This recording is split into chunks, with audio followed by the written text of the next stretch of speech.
अस्सलामुअलैकुम, सुबह खैर। कैसे हैं आप सब लोग? ठीक ठाक हैं? तो जनाब, पूरा हफ्ते काम करने के बाद आज है वीकेंड और आज है हमारा वीकेंड का शो।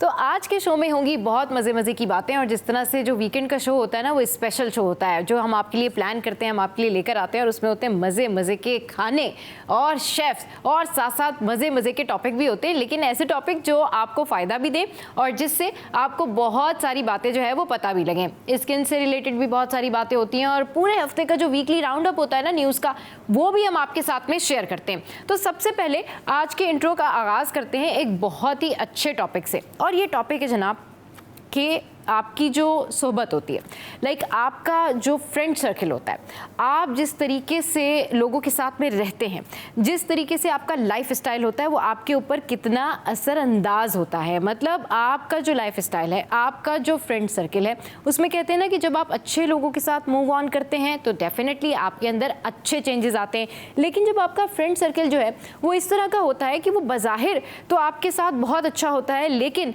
वो आपको बहुत सारी ऐसी चीज़ें सिखा रहे होते हैं जो कि आपके घरेलू पॉइंट ऑफ व्यू से या आपकी पर्सनालिटी के हिसाब से बिल्कुल भी मैच नहीं करती हैं, और ऐसे लोग आपको कहीं गुमराही में छोड़ के दूर चले जाते हैं। उसके बाद जब आप अकेले होते हैं तो ये लोग आपके साथ मौजूद नहीं होते और ये लोग आपको छोड़ के कहीं चले जाते हैं। इसको थोड़ा एलेबरेट करते हैं और इसके बारे में थोड़ी सी बात करते हैं। यूजुअली हम बहुत सारे लोगों की ऐसी मिसाल सुनते हैं कि उनके बहुत सारे अच्छे फ्रेंड्स होते हैं, बहुत सारे अच्छे ऐसे उनके गाइडर होते हैं या ट्रेनर होते हैं या टीचर होते हैं जो कि उनको बहुत सारी ऐसी चीज़ें सिखा रहे होते हैं जो कि शायद रियलिटी बेस्ड नहीं होती, जो कि शायद उस गैदरिंग की हद तक ही होती हैं। मगर उसके बाद जब आप वो चीज़ें अपना लेते हैं, जैसे कि आप किसी फ्रेंड सर्कल में बैठे, आपने कॉलेज में किसी से दोस्ती की, उसने आपको बताया कि अरे क्या हो गया अगर तुम स्मोकिंग कर लेते हो, अरे क्या हो गया अगर रात को तुम घर देर से चले जाते हो, अगर क्या हो गया तुमने थोड़ा सा झूठ घर में बोल दिया, तो ये तो चलता है।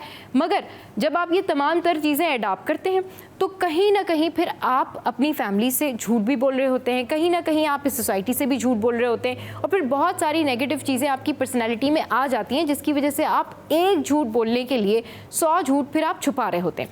तो अपनी जो गैदरिंग है, अपना जो सर्कल है, उसको बहुत अच्छा रखें ताकि आपकी पर्सनैलिटी जो है उसमें पॉजिटिव चेंज आए। हम लोग क्या करते हैं कि बहुत जल्दी इम्प्रेस हो जाते हैं। जैसे कि हमने देखा कि हमसे बेहतर हमें कोई शख्स नज़र आया और उसने हमसे कोई ऐसी बात की जो हमारे अंदर नहीं है, तो डेफिनेटली हम उसको अडॉप्ट करने की कोशिश करते हैं। हमें लगता है ओके देखो ये तो बड़ा अच्छा लग रहा है, देखो इस ये तो जो है ना इस तरीके से मूव ऑन करता है, लेकिन शायद मैं ये अफोर्ड नहीं कर सकता, तो इसके लिए मुझे क्या करना होगा।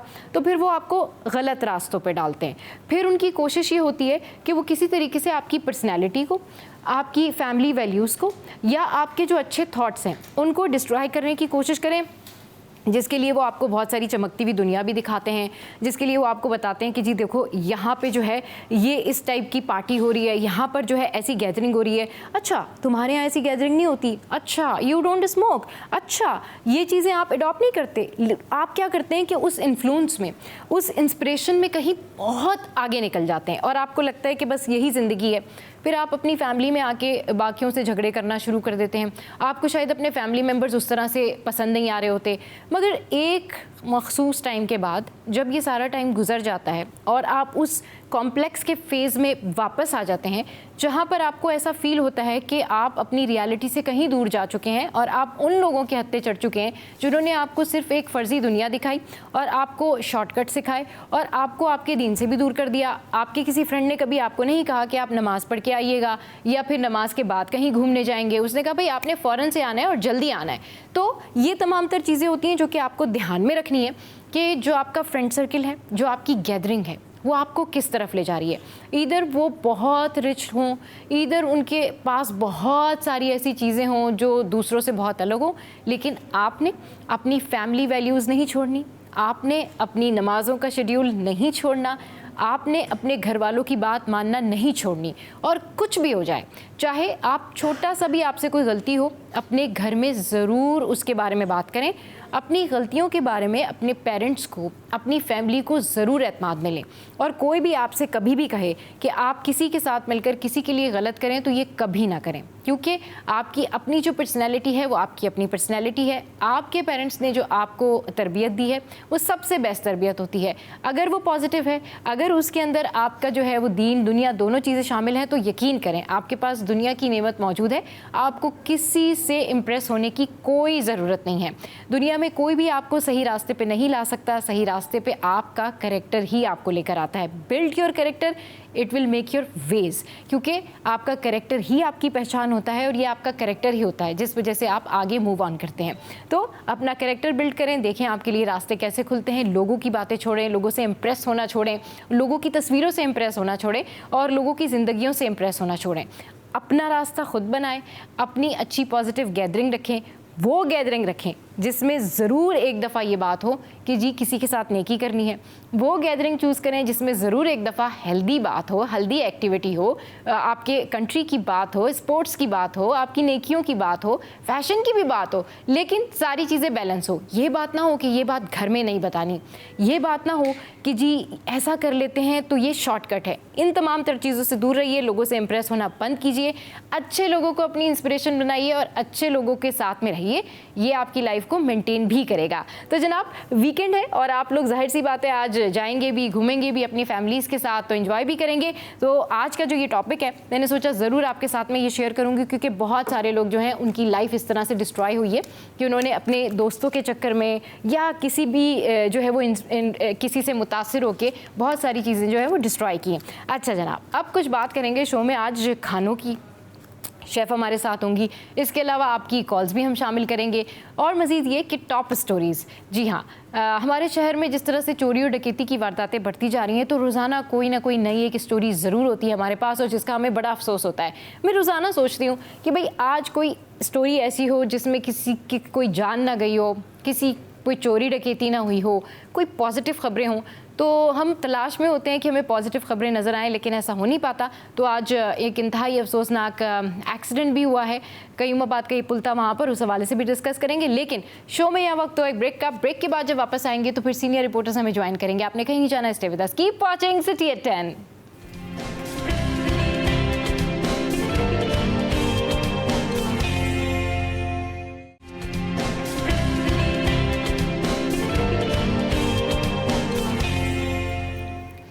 Welcome back. तो हमारे सीनियर रिपोर्टर्स ने हमें ज्वाइन किया है और रोज़ाना हम ये सोचते हैं कि अच्छी खबरों से आगाज़ करें और कोई अच्छी खबर भी मिल जाए, लेकिन ऐसा हो नहीं पाता। कयूमाबाद का ये पुल है जहाँ पर एक ट्रक जो था, एक ट्रॉलर था, वो ख़राब हो गया था। तो उसके मालिक ने वहाँ पर अंधेरे में इस पुल के ऊपर इस ट्रक को खड़ा किया, बंद किया और छोड़ दिया। और उसके बाद ये जो फैमिली पीछे आ रही थी बाइक के ऊपर, उसमें एक बच्चा था और एक शख्स था और उसकी वाइफ थी। वाइफ जो है वो ज़ख्मी है, लेकिन दो मासूम जानें चली गई सिर्फ इस वजह से कि अनप्लैंड और कोई पूछने वाला नहीं है कि कोई भी ट्रॉलर, कोई भी ट्रक ख़राब हो जाए वो कहीं भी खड़ा कर दें, रोशनी हो नहीं हो, मेन सड़क हो नहीं हो, हू केयर्स, कौन पूछेगा, कोई पूछने वाला नहीं है। तो ये खबर इंतहाई अफसोसनाक है और इसके ऊपर बात करने के लिए हमारे सीनियर रिपोर्टर्स ने ज्वाइन किया है। आज़ाद भाई ने हमें ज्वाइन किया है, अयाज़ भाई ने हमें ज्वाइन किया है। अस्सलाम वालेकुम, गुड मॉर्निंग, कैसे हैं आज़ाद भाई आप? अल्हम्दुलिल्लाह, तो आप ठीक हैं, कैसे हैं, सब खैर? आज़ाद भाई कहते हैं ना कि मतलब हमारे मुल्क में वाकई कोई पूछने वाला नहीं है। तो कहा यह गया कि भाई वो जो फैमिली आ रही थी बाइक पे, उसको ही ट्रॉलर नज़र नहीं आया। गलती भी बाइक वालों की है, यानी सफ़र करने वालों की, शहरियों की है, लेकिन कोई ये नहीं पूछेगा कि किस रूल के तहत उसने वहाँ पर ये ट्रॉलर खड़ा कर दिया। वहाँ जब लाइट नहीं थी तो उसको कोई वो बना देते, कोई सर्किल बना देते उसके बीच में कि यहाँ पे कोई चीज़ खड़ी है, या कोई पूछ ले जाके वहाँ पे कि ये क्यों इतनी देर से यहाँ है। बिल्कुल इंतहा एक अफसोसनाक वाक़या है, लेकिन हम मीडिया की ज़बान में लफ्ज़ इस्तेमाल करते हैं मौजूदा तौर पर, लेकिन अभी हादसा जो हैं मौजूदा तौर पर नहीं हो रहे हैं। हादसा एक लापरवाही की बुनियाद पर हो रहे हैं, जिसको रोकने के लिए, इन पर इक़दाम करने के लिए जिनकी ज़िम्मेदारी बनती है वो इदारे अपनी ज़िम्मेदारी पूरी नहीं करते हैं। एक चीज़ ख़राब हो गई है, फॉर एग्जांपल हमारे घर में एक गिलास टूट जाता है तो गिलास को उठाकर, शीशे को या किसी बर्तन का हो, उसको उठा के साइड में रखते हैं ताकि दूसरा को नुकसान नहीं हो। एक गिलास एक मामूली चीज़ है ना, उसको उठा के साइड में करते हैं ताकि दूसरा बड़ा को नुकसान नहीं हो, हाँ। किसी और का नुकसान नहीं हो, घर का नुकसान, गिलास टूट गया इसको साइड में लगा लो। लेकिन एक गाड़ी ख़राब हो गई, उसको ठिकाना लगाने के लिए, साइड लगाने के लिए ट्रैफिक पुलिस की जिम्मेदारी बनती है, हमारी पुलिस की जिम्मेदारी बनती है, उनको या तो ठिकाना लगाया जाए या कहीं खड़ा कर दिया जाए, वरना है उसके साथ ऐसी चीज़ रखी जाए ताकि पीछे कोई आने वाला शख्स, आगे कोई जाने वाला शख्स को पता लगे कि आगे चीज़ ख़राब खड़ी है। अगर एक दीवार है, दीवार के अंदर अगर अंधेरा है, अंदर रोशनी नहीं है तो उसको दीवार को मतलब बंदा अगर टकरा आम जाए। फैमिली है और उसकी गाड़ी खराब हो गई है, फैमिली अंदर है और वो अगर मेन रोड पर भी हैं, तो आप उनको तंग कर देते हैं कि जी गाड़ी हटाएं, आप यहाँ से अपनी गाड़ी मूव करें, पीछे वाले परेशान हो रहे हैं। ये अगर नॉर्मल कोई फैमिली किसी अंधेरे में कोई किसी की गाड़ी खराब हो गई है तो 10 लोग वहाँ पर आके उनको तंग भी करेंगे, उनसे पूछेंगे भी कि भाई आप लोग क्यों खड़े हैं। लेकिन एक ट्रॉलर खराब हो गया, अंधेरे में वो खड़ा हुआ है, कोई उसको पूछने वाला नहीं है, उसका मालिक चला जाता है कि भाई पता नहीं मैं कब आऊँगा जब मेरा ट्रक ठीक होगा। मतलब उसे किसी से नहीं पूछा, कोई कंसर्न नहीं किया। और वहाँ पर उसने कोई, कहते हैं ना कि कोई स्पॉट ही लगा दे, कोई निशान ही लगा दे उसके चारों तरफ कि कोई किसी को नजर ही आ जाए। जो बंदा रैंडम जिस जगह से गुजरता आता जाता है उसको तो यही पता होगा ना मेरा रास्ता यही है। अब यहाँ अचानक से अगर कोई चीज़ बीच में आ जाएगी तो वो जाहिर सी बात है। इसका कयास भाई, इसके कोई रूल वगैरह होते हैं ट्रैफिक के कि कहीं पर भी आपने कोई भी ट्रॉलर खड़ा कर दिया और फिर आप चले गए, फिर जब ठीक होगा आप वापस आके ले जाएंगे अपना ट्रॉलर? देखिए, हमने तो दुनिया में ट्रैवल किया और हमने ये चीज़ देखी, महज़ब माशरे जो हैं, जो लोगों की जानों को समझते हैं कि वो कोई कीमती जान है, वो जब इंसानों को इंसान समझते हैं, वो इदारों का काम है कि वो इंसान को इंसान समझें। आपको और मुझको रोड पे चलने वाले को इंसान समझा जाए। ये चलते फिरते कातिल जो ये घूम रहे हैं, जो ट्रॉलर्स, ये बसें, ये पुरानी खस्ता हाल जो हो चुके हैं, ये फिटनेस सर्टिफिकेट देने वाले का काम है। वो इदारा ट्रैफिक पुलिस का, ये उसकी जिम्मेदारी है कि वो उनको फिटनेस चेक करे तब वो रोड पे आए। उसके बाद ये ट्रैफिक पुलिस की जिम्मेदारी थी कि जब कोई चीज हाई बड़े रोड अंधेरे वाली जगह पे खड़ी है तो उसके पीछे कोई रिफ्लेक्टर लगाना है। आपको अब जो ये चीजें ऐसे नहीं चलेंगी। आपने अब जब शारा फैसल पे अभी 2 दिन पहले की स्टोरी है, जो ट्रक वाले खराब होने की वजह से पूरी ट्रैफिक जैम हुआ, सीएम ने नोटिस लिया, सिर्फ 10,000 रुपए का चालान है जो उसके ऊपर किया गया, लेकिन उसके ऊपर कहा गया था कि हम एफआईआर दर्ज करेंगे। अब मुझे ये बताएं, इसकी एफआईआर किसके नाम पे दर्ज होगी? ट्रैफिक पुलिस की जो ये नाअहली है उसके ऊपर, या वो उस ट्रक वाले के ऊपर जिसका वो ट्रक खराब था? कीमती जान तो 3 साल से चली गई। नहीं, हमारे पास ट्रैफिक पुलिस है कहाँ? सबकी ड्यूटी लगी हुई है आजाद भाई, आप उनका रोस्टर चेक करें, दिन रात की ड्यूटी है ट्रैफिक पुलिस की। रात की मूवमेंट होती है, रात की मूवमेंट के अंदर पुलिस और ये स्क्वाड कहां से जाते हैं? रात को सीएम ने अगर गुजरना हो, आपके सदर पाकिस्तान ने आना हो, आपके वजीर आजम ने आना हो, आपके किसी बड़े इदारे के किसी आदमी ने आना हो, कहां से ट्रैफिक पुलिस पूरी रात 12-12 बजे तक ट्रैफिक रोके खड़ी होती है? वो कहां से पैदा हो जाती है? मसला ये है, मैं अपने चैनल देखने वाले जो नाज़रीन उनको बताऊं कि आप देखिए कराची शहर में सीएम साहब शाम को 7-8 बजे अपने घर रिहाइश इख्तियार करता है डिफेंस 2 में। इसका घर जहाँ अपना भाई घर है वहाँ पर, ठीक है। आपकी कराची पुलिस सीएम को स्क्वाड के लिए, अच्छा सीएम के साथ प्रोटोकॉल बिल्कुल नहीं, एक एम्बुलेंस है 1122 की, उसके साथ उसका स्क्वाड, एक रेंजर की गाड़ी है, 1-2 पुलिस की गाड़ी है, बिल्कुल सादगी से घर जाता है, अपना घर इस्तेमाल करा। सीएम बस रिहाइश इख्तियार नहीं करा जब से इस तीसरी बार सीएम बना है मुराद अली शाह साहब।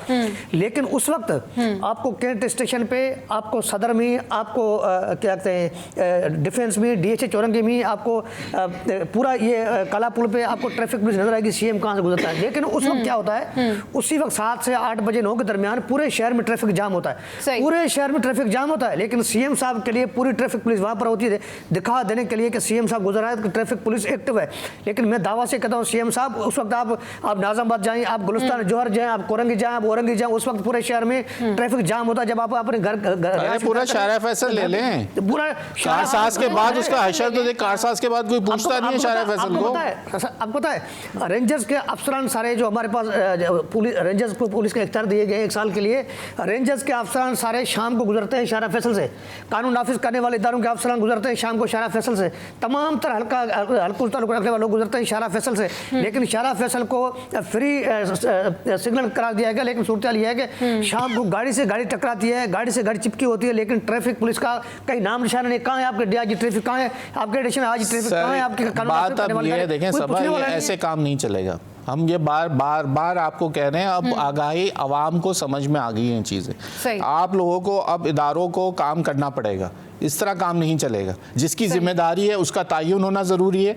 ये सबसे अहम चीज़ है कि जिसकी ये नाअहली है वो उसका तयन होना बहुत ज़रूरी है कि किसकी नाअहली की वजह से ये कीमती 3 साल बच्चे की जान गई, जिसने अभी दुनिया में कुछ देखा ही नहीं, उसने सोचा भी नहीं होगा, ना उसके बाप ने ये सोचा होगा जब वो उस पुल पे से गुजर रहा होगा कि आगे 2 मिनट बाद उसकी जान चली जाएगी एक खड़ी हुई चीज़ से टकराने के बाद। सड़क पे जा रहे हैं आप, चाहे बाइक ड्राइव कर रहे हैं आप, चाहे गाड़ी में जा रहे हैं, चाहे आप कोई और कन्वेंस लेके जा जा रहे हैं, लेकिन रोड्स स्मूथ होती हैं हर जगह। अच्छा, हर इसमें जगह एक चीज और आपको- मसला भी अब है, इंसान बाइकर्स को पता होता है, खास ये मेरा कर रास्ता। सबक एक चीज और है इसमें, बाइकर्स आप कराची की 90% मैं कहूँगा 90 to 95% बाइक्स में हेडलाइट्स नहीं है और इनके पीछे जो है ना ब्रेक लाइट्स नहीं है। खासकर हेडलाइट अगर है भी तो ब्रेक लाइट नहीं है किसी के पास भी। अचानक से इनको भी नहीं पता चलता ये पत्नी क्यों इतने गैर जिम्मेदार हैं और अपनी जानों से खेलते हैं। मुझे ये बात समझ नहीं आती है, उनको ये बात का एहसास क्यों नहीं है कि रात में ट्रैवल कर रहे हैं, उनकी बाइक्स में लाइट नहीं है। इस तरह के हादसा होने का, लाइट होने का सबसे अहम वजह ये, एक तो सामने वाले को पता चले कि कोई चीज अंधेरे में आ रही है, क्योंकि हमारे यहाँ वैसी स्ट्रीट लाइट्स नहीं है और अचानक से ऐसा लगता है बाजों का, मैं खुद डर जाता हूँ कि अचानक से बाइक गुजर जाती है सामने से, क्योंकि उसकी लाइट नजर नहीं आती, पता ही नहीं चलता, क्योंकि आप सामने वाला भी हर वक्त अलर्ट नहीं होता, कहीं आपका ध्यान दूसरी तरफ होता है और सामने से बाइकर आ जाता है बगैर लाइट वाला। तो खुदारा मेरी सबसे अपील है देखने वालों से जो सुन रहे हैं, जिनकी हेडलाइट्स खासकर नहीं है, बाइक्स में हेडलाइट्स लगाइए ताकि सामने से आप इन हादसा से भी बच सकें। बिल्कुल आगे बढ़ाना चाहूंगी कि अभी कराची में ट्रैफिक हादसा ने दर्जनों खानदान उजाड़ दिए। इस हवाले से आदाद शुमार जारी किए गए और ये रवा साल के स्टैट्स हैं जो मैं आपके साथ में शेयर कर रही हूँ। 764 यानी 764 अफराद अपनी जान की बाजी हार गए।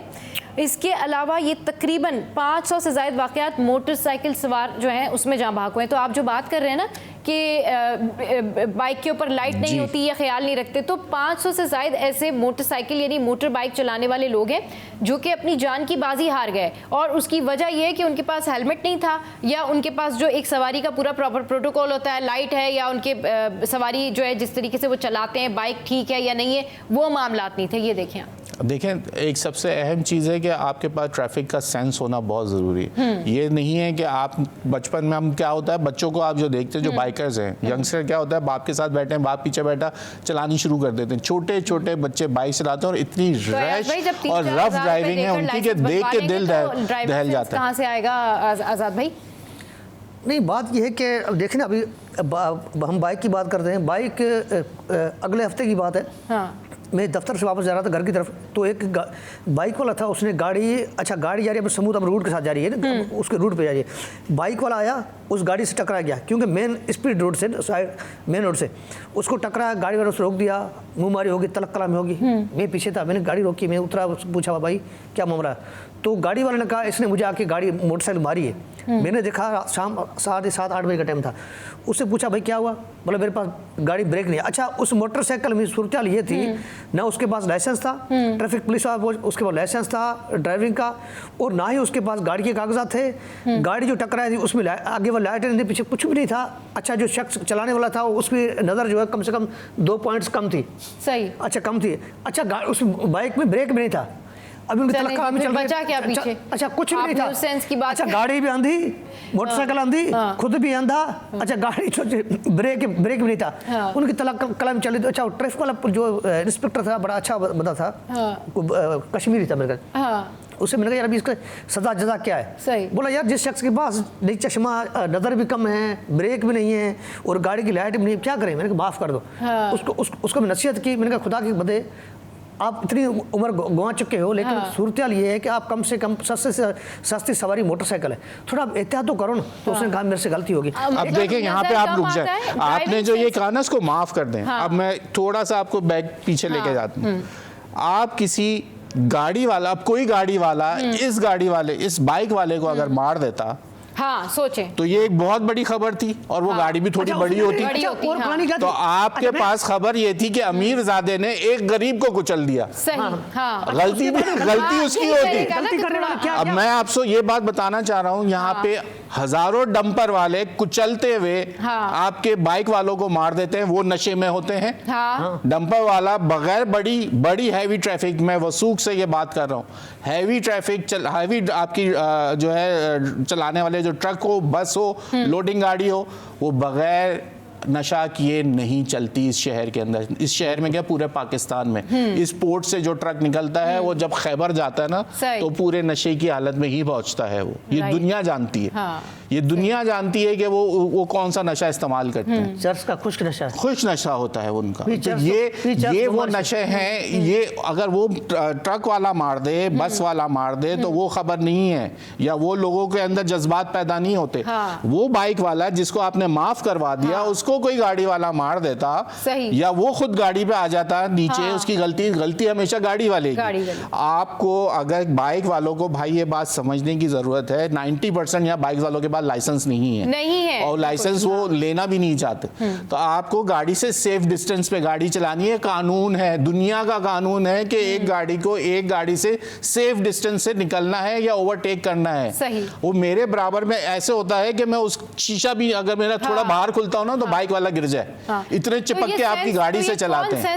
अगर मैं खड्डे से बचाने के लिए हल्का सा यूं कर दूं तो 6 यूं करते हैं बाइक वाले। अबे भाई मैंने कोई गुनाह कर दिया, सेफ डिस्टेंस पे तुमने रहना है, दुनिया का कानून है। पीछे गाड़ी वाले का सेफ डिस्टेंस इतना है कि उस सामने वाली के गाड़ी के टायर दिखने चाहिए, ये आपका सेफ डिस्टेंस अच्छा, है। ये भी तो एक नॉर्मल स्टैंडर्ड जिसको कहना चाहिए ना, हमारा सोशल स्टैंडर्ड बन चुका है कि अगर कोई बच्चा, कोई लड़का, बस अगर वो उसको बाइक चलानी नहीं आती या उसके पास लाइसेंस है या नहीं है, उसके दोस्त, उसकी फैमिली उसी से काम करवाते हैं। मतलब अगर किसी के घर में बच्चा है, लड़का है, अभी उसका लाइसेंस भी नहीं बना होगा, तो उससे सौदे भी मंगवा रहे हैं, उसको काम के लिए भी भेज रहे हैं। तो ये कौन सी सेंस है? ये अवाम को कौन सेंस देगा कि भाई आप उसको प्रॉपर ड्राइविंग सिखाएं, प्रॉपर उसका लाइसेंस बनवाएं। लेकिन ये एक लड़कों में भी स्टैंडर्ड बन गया है कि जी सारे आप देखें 18 साल से कम उम्र के जो लड़के हैं सब बाइक्स चला रहे होते हैं और लाइसेंस किसी के पास लाइसेंस नहीं। और लेट के चला रहे हैं। भाई लाइसेंस मैं तो हैरान हूँ, वन व्हीलिंग शाम के टाइम में ऑफिस से जा रहे, ट्रैफिक जैम है, बलोच पुल के ऊपर वो वन व्हीलिंग करता हुआ जा रहा है, ट्रैफिक के अंदर से यूं मैंने कहा मेरा दिल चाह रहा था क्योंकि मैं अकेला था, मैं उसकी वीडियो बना लूं। लेकिन आप कमाल देखें वो क्या अट्रैक्ट क्या कराना चाह रहा है, और अपना क्या उधर ही दिखाना बहुत चाह रहा है। सारे ट्रैफिक में जो लोग होते हैं कुछ अप्रिशिएट भी कर रहे होते हैं, वाह देखो कैसे चला रहा है, और कुछ लोग ये भी कह रहे होते हैं हमारे जैसे कि ये क्या हो रहा है भाई, ये भी होता मेरा है। खून और एक तरफ मुझे ये हो रहा है कि ये किसी में घुस जाएगा, चोट लग जाएगी। दूसरा ये कि मैं ये सोच रहा हूँ कि ये क्या इस टाइम पे इतने रश आवर में ये करके कौन सा करतब और क्या सुल्तान गोल्डन बनना चाह रहा है। हमने बचपन में सुल्तान गोल्डन देखा था कि वो हैंडल पे उल्टी बाइक चलाते थे, हम हैरान होते थे बचपन में। वो सुल्तान गोल्डन किसी को याद हो या ना। अच्छा, क्या सुल्तान गोल्डन थोड़ा सा बताइए। सुल्तान गोल्डन कराची शहर में एक बाइकर थे जो उस वक्त ट्रेल बाइक्स होती थी जिनके बड़े टायर होते थे, ऊंची बाइक्स होती थी, माउंटेन बाइक जैसे बाइसाइकिल होती है ऐसी होती। तो वो जो है उस पे उसको बैठ के वो हैंडल पे उल्टी बाइक सी व्यू पे, और अगर आपको याद हो आजाद भाई तो शहर में वो घूमते थे। अच्छा। तो वो इस तरह के बाइक्स के ऊपर कमालात दिखाने के वो माहिर थे, वो हाई जंपिंग और ये सब वो करते थे। वो एक बड़ा नाम यहाँ शहर का था। अब वो पत्नी कहाँ है, पत्नी है शहर में, कार्स की भी जंपिंग करते थे जी, वो कार्स की भी जंपिंग करते थे। तो वो मशहूर हमारे वो इस तरह के काम हमने बचपन में उनको देखा था। लेकिन अब वो नाम तो चला गया, अब तो हर गली में सुल्तान गोल्डन है, हर रोड पे घूमता हुआ नजर आता है। उनको इस तरह से फॉलो ना करे, माशाल्लाह से वो बहुत प्रोफेशनली काम करते हैं, बहुत जबरदस्त जो है ना वो पर्सनालिटी बन गए, और वो डेफिनेटली इस तरह के कामों में ना कोई फॉलो ना करे किसी को। चलिए जी, मौसम का हाल जान लेते हैं, और मौसम का हाल जानने के लिए हम बताते हैं आपको कि आज कैसा मौसम रहेगा। So here we go now. अच्छा जी, आज 11 बजे जो है वो 20 सेंटीग्रेड रहेगा, 12 बजे 22 सेंटीग्रेड रहेगा, 1 बजे 23 सेंटीग्रेड रहेगा और 2 बजे 25 सेंटीग्रेड रहेगा। तो ये रहेगा आज शहर कायद का मौसम। तो जनाब यहाँ पर गुफ्तगू हो रही है ट्रैफिक के हवाले से, और आज हम बाइकर्स को भी डिस्कस कर रहे हैं, उन फैमिलीज़ को भी डिस्कस कर रहे हैं जो कि रिस्ट्रिक्शन नहीं लगाती और इस तरीके से बिना लाइसेंस के ही अपने बच्चों को जो है वो बाइक दे देती हैं, और फिर उसके बाद इस तरह के हादसा होते हैं। अच्छा, जब ये बात होती है ना कि हम लोग यहाँ पर बैठ के जब ये डिस्कशन कर रहे होते हैं, किसी भी खबर के बारे में बात कर रहे होते हैं, तो डेफिनेटली इसका असर होता है और इसके ऊपर एक्शन होता है, and this is very good. It's about us, it's about city 21। तो जनाब सिटी 21 की खबर पर एक्शन लिया गया है, और जिन्ना अस्पताल का जो शोबा इमरजेंसी है वहाँ पर चार्ज्ड पार्किंग जो है वो की जा रही थी। अब उन्होंने एक्शन लिया है और अब ये कहा गया है कि वहाँ पर अब किसी से ये चार्ज पार्किंग नहीं ली जाएगी, और ये अब पार्किंग जो है फ्री है। तो दिस इज़ वेरी गुड। और आज़ाद भाई, इसके ऊपर मैं चाहूँगी आप क्या कॉमेंट करें। बिल्कुल, अस्पताल ऐसी चीज़ है जहाँ पर बुनियादी सहूलियात की फराहमी करना, उस पर अमल दरामद करना इंतजामी की जिम्मेदारी बनती है। महकमा सेहत का या जिन्ना अस्पताल की इंतजामिया ने बिलाखिर देर आए दुरुस्त आयद नोटिस लिया, और ख़ास तौर पर हमारे चैनल की खबर पर। हाँ। तो उसके बाद में अच्छी खबर ये है कि हमारे जो वहाँ पर जो लोग जाते हैं अस्पताल में इलाज के घर से या किसी मालिज के देखने के लिए या किसी को इजाज़त करने के लिए, तो उनको कम से कम थोड़ी सी सहूलियत फराहम हुई। तो ये अच्छा इकदाम है। इंतजामिया को चाहिए ये ना सिर्फ जना अस्पताल होने चाहिए, तमाम तरह अस्पतालों में ये सूरत होनी चाहिए। बाकी खासतौर पर हमारे पास जो प्राइवेट अस्पताल है वहाँ पर सूरत इससे अबतर है। ये सरकारी निशानदेही करते हैं लेकिन निजी अस्पतालों की हम निशानदेही नहीं कर पाते हैं। इस पर बिल्कुल डिस्कशन कंटिन्यू करते हैं। तो सिटी 21 की खबर का असर, एक्शन लिया गया है और ये बड़ी अच्छी बात है कि इस तरह से जब हुकामे वाला जागते हैं और लोगों के लिए आसानी होती है तो ये इसका फ़ायदा हमें भी है, हुकूमत को भी है और आवाम को भी है। यहाँ वक्त तो एक ब्रेक का, ब्रेक के बाद जब वापस आएंगे तो इस पर मज़ीद डिस्कशन करेंगे। स्टे विद अस।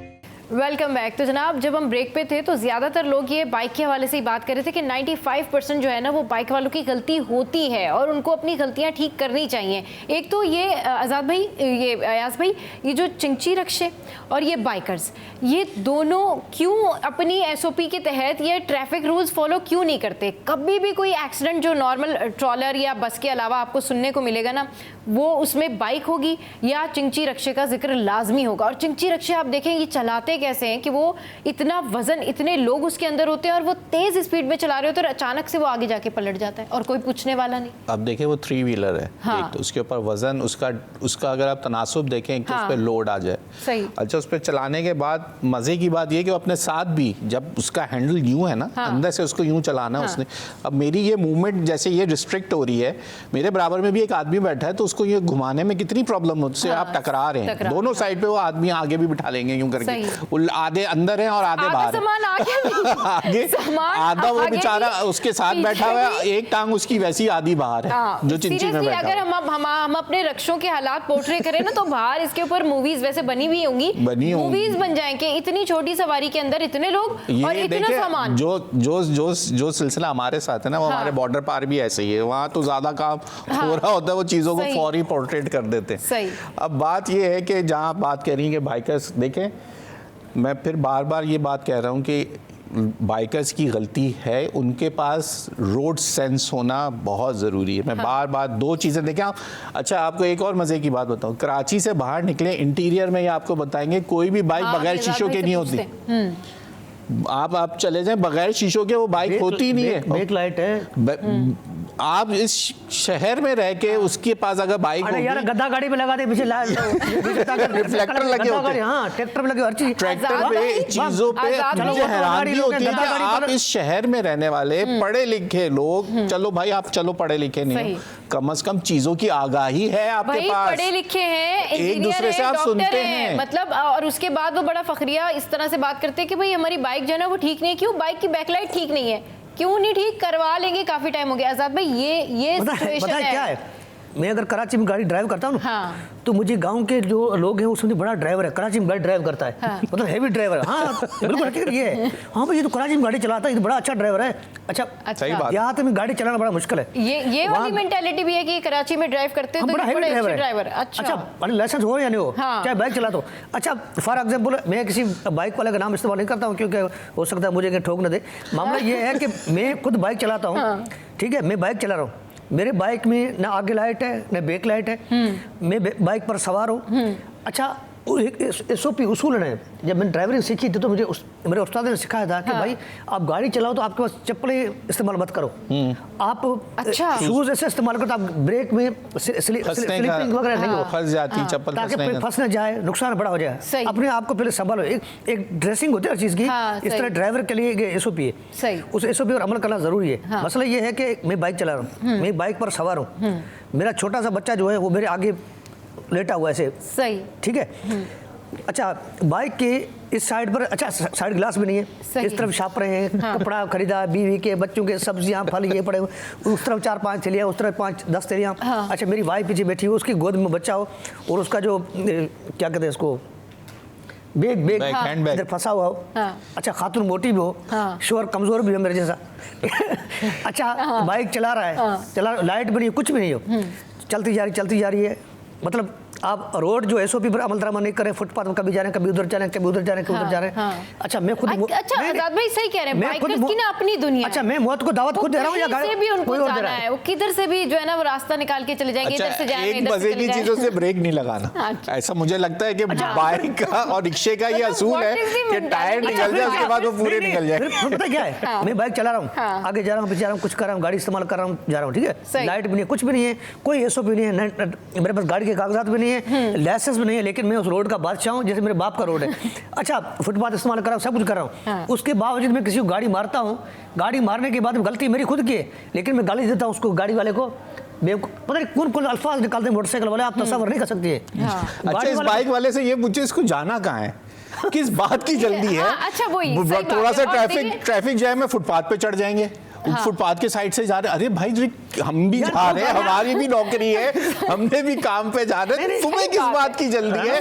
सारा बाइक वाले फायर ब्रिगेड में काम कर रहे हैं, एम्बुलेंस वालों के पास काम कर रहे हैं, मुझे ये आज तक समझ नहीं आया सब आगे गाड़ी जाना कहाँ है? गाड़ी खड़ी है, आप उसके स्पेस रखे हुए स्पेस ताकि मेरी गाड़ी उसको लग न जाए।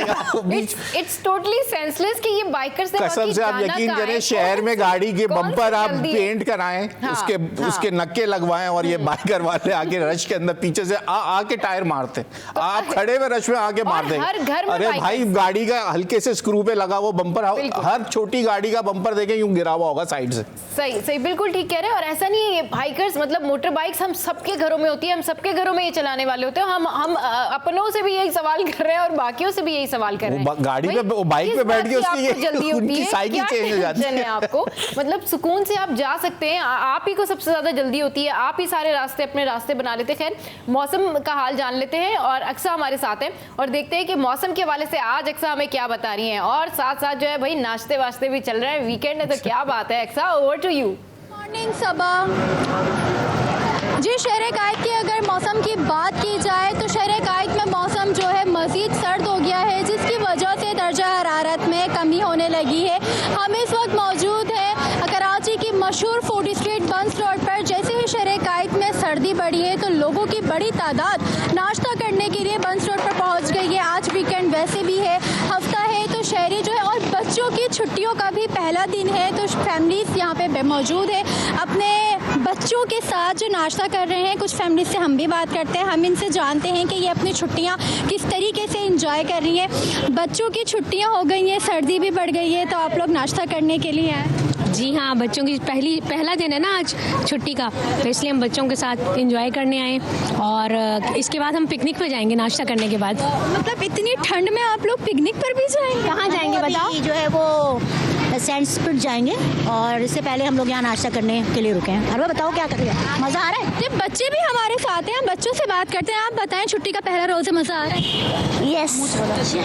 इन बच्चियों में से कौन बात करेगा? सर्दी का दिन है, छुट्टियाँ हो गई है, मज़ा आ रहा है? जी बहुत मज़ा आ रहा है। बिल्कुल, यहाँ पे फैमिलीज बच्चे तो खूब इंजॉय कर रहे हैं। ठंड में समंदर किनारे इन्होंने पिकनिक का प्लान किया है।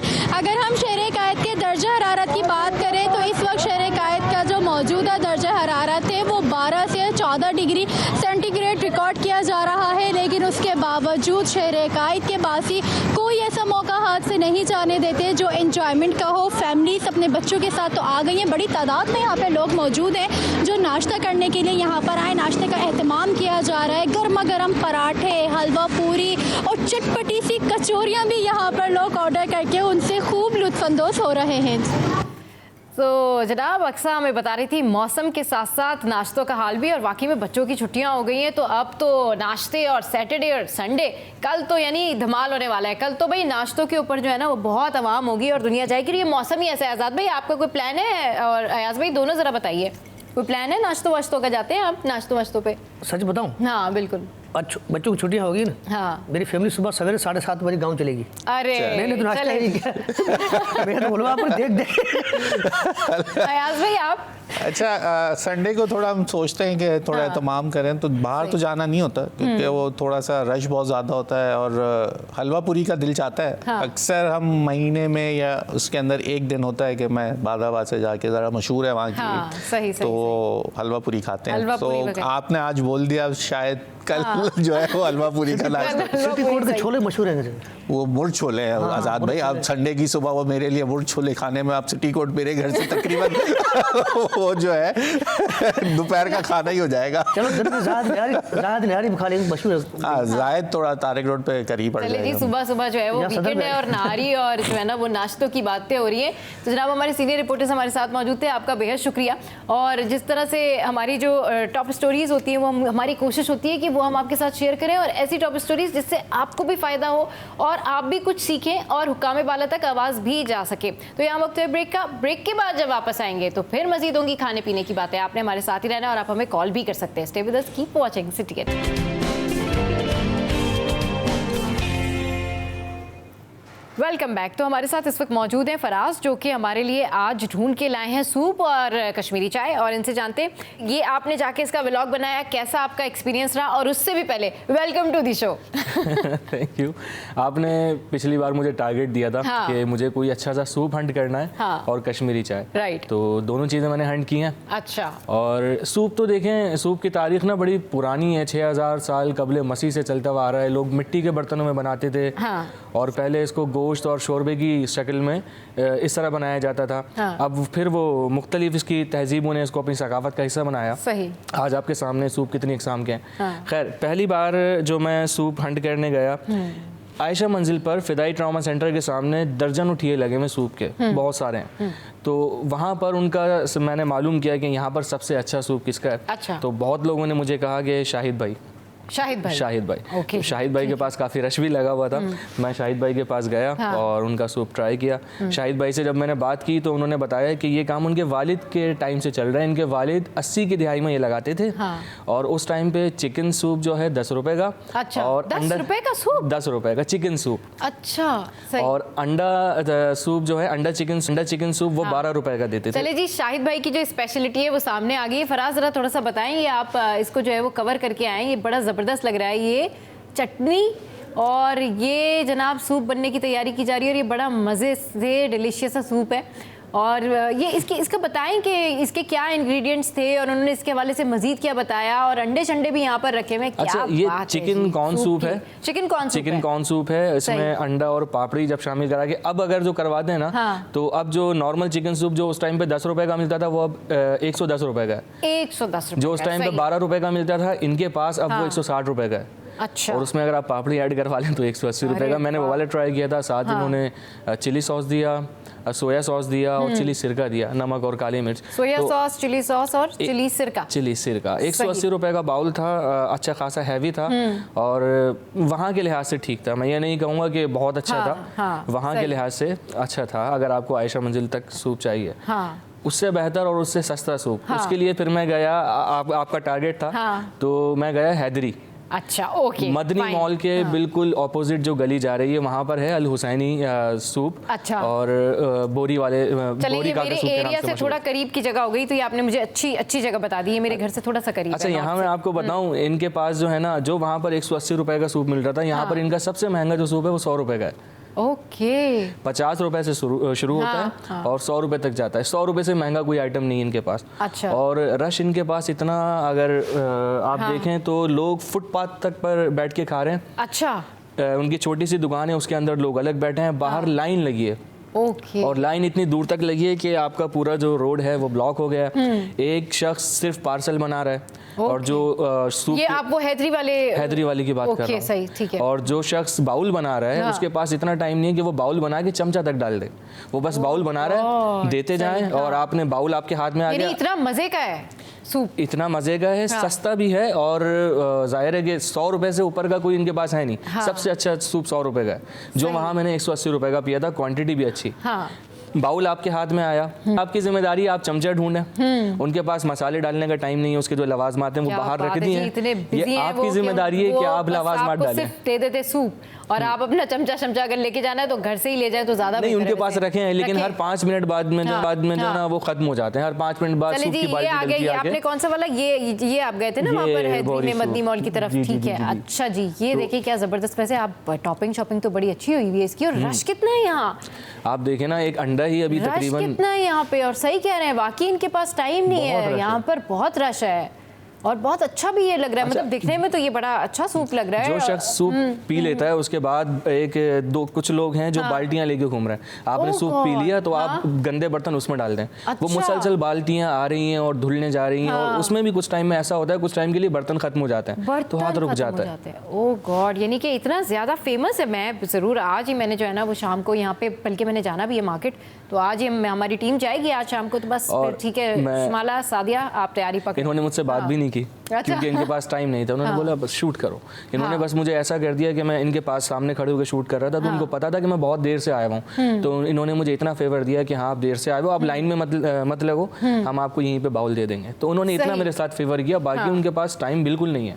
हाँ बिल्कुल ठीक कह रहे हैं। अच्छा, ये जो जैसे अभी आप वहाँ आयशा मंजिल गए, ये यहाँ पर आए, तो वो 120 का था और ये जो 180 रुपए का था, और ये 100 रुपए का, यानी लास्ट जो महंगा जिसको कह सकते हैं कि वो इनके पास है। तो क्या दोनों में क्या आपको डिफरेंस लगा? ज़मीन आसमान का डिफरेंस है, उसका टेस्ट बिल्कुल अलग है, और उसका टेस्ट आप देखें, टेस्ट में ज़मीन आसमान का फ़र्क है। अगर आपने वो खा लिया आपको सही लगेगा, नॉर्मल लगेगा। जब आपने ये खा लिया ना अल हुसैनी, तो आपको लगेगा वो क्या था, वो कुछ भी नहीं था इसके आगे। तो ये क्या ट्रिक, इनसे आपने को पूछा कि भाई आप सस्ता सूप भी दे रहे हैं, लेकिन आप जो है वो उसकी रेसिपी क्या है, क्या ऐसा इनके पास बात करने का टाइम नहीं है। इनको मैंने बताया कि इस तरीके से मुझे शूट करना है, इन्होंने बोला आपको जो करना है करो, मेरे पास बात करने का टाइम नहीं है। ये और इनकी वाइफ दोनों बैठे हुए थे काउंटर पर, किसी के पास बात करने का टाइम नहीं था। ओह माय गॉड, मतलब बाकी जब आपके पास टेस्ट हो ना तो ये होता है। और मुझे बाकी जो अभी हम देख रहे हैं ये पैकेज जो है, इसमें फराज बाकी लोग बड़ी जो है ना वो ज़्यादा तादाद में मौजूद है, और जिस तरह एक्टिविटी हो रही है, तो this is really very good. अच्छा ये बताएं, कश्मीरी चाय, उस पे आपने जो है ना वो क्या किया? कश्मीरी चाय आपने कहाँ ढूंढी? आपने मुझे एक हदफ दे दिया था। वो थोड़ा सा मुश्किल था क्योंकि अच्छी चाय ढूंढना थोड़ा सा मुश्किल हो रहा था। सही। काफ़ी लोगों को पूछा तो मुझे बताया किसी ने कि आयशा मंजिल पर कैफ़े भाईजान है, उसकी चाय काफ़ी मशहूर है। कैफ़े भाईजान? कैफ़े भाईजान। अच्छा मैंने भी ना कोई इतना नहीं सोचा था कि ये मशहूर हो गए, इतनी अच्छी इसकी चाय होगी, लेकिन जब वहाँ पे जाके देखा तो वाकई ये भी आयशा मंजिल पर ही है कैफ़े भाईजान? ये आयशा मंजिल पर है। अच्छा तो नॉर्मल चाय, कश्मीरी चाय जिस तरह बनती है उन्होंने उस तरह बनाई, दूध डाला बगैर पानी वाला। सही। और पत्ती कश्मीरी चाय की वो गुलाबी कलर उसका वैसे ही हो जाता है। उसके बावजूद भी इन्होंने इसमें कलर डाला।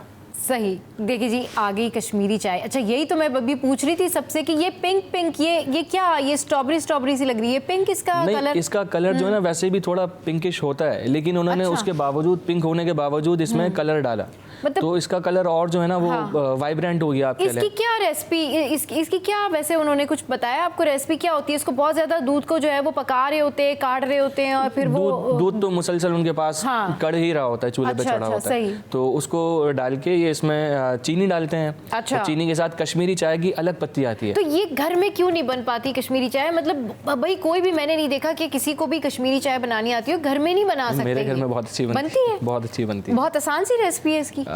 आसान है और बड़ी अच्छी बनती है, बाहर से ज़्यादा अच्छी घर में बन जाती है मेरे। अच्छा तो ये अभी ये जो इसके साथ ये कुछ और भी खा रहे हैं, ये क्या चीज़ थी? अच्छा, इसमें सबसे पहले ना मलाई होती है, उसके फुल चमचा भर के डाला जाता है एक कप में। उसके साथ फिर खोपरा डाला जाता है, फिर बादाम और चाय के अंदर ही मिक्स करते हैं खोपरा, ऊपर से टॉपिंग करते हैं। ऊपर से टॉपिंग, सही। तो खोपरा तो अंदर तक वो बैठ जाता है, लेकिन उसका फिर बादाम और पिस्ता भी उसमें डालते हैं, तो एक बड़ा अच्छा है इसका टेस्ट आ रहा होता है। ओके, तो ये बड़ी ज़बरदस्त। और वहाँ पर लोगों का क्या था, इसका फीडबैक? लोग आ रहे थे कश्मीरी चाय पीने? लोग आ रहे थे और लोग बड़ी तारीफ भी कर रहे थे। अच्छा इनकी चाय थोड़ी सी महंगी है हालांकि बाकियों के मुकाबले में ना। अच्छा। क्योंकि बाकी अगर आप देखें 180 रुपए तक चाय मिल जाती है, 180-200 रुपए तक, ये 220 रुपए की चाय है। अच्छा। लेकिन फिर भी लोग आ रहे हैं, लोग तारीफ कर रहे हैं, लोग पी रहे हैं, रश लगा हुआ। इनके पास भी ऐसा था कि इनसे हमने फिर भी थोड़ी बात कर ली।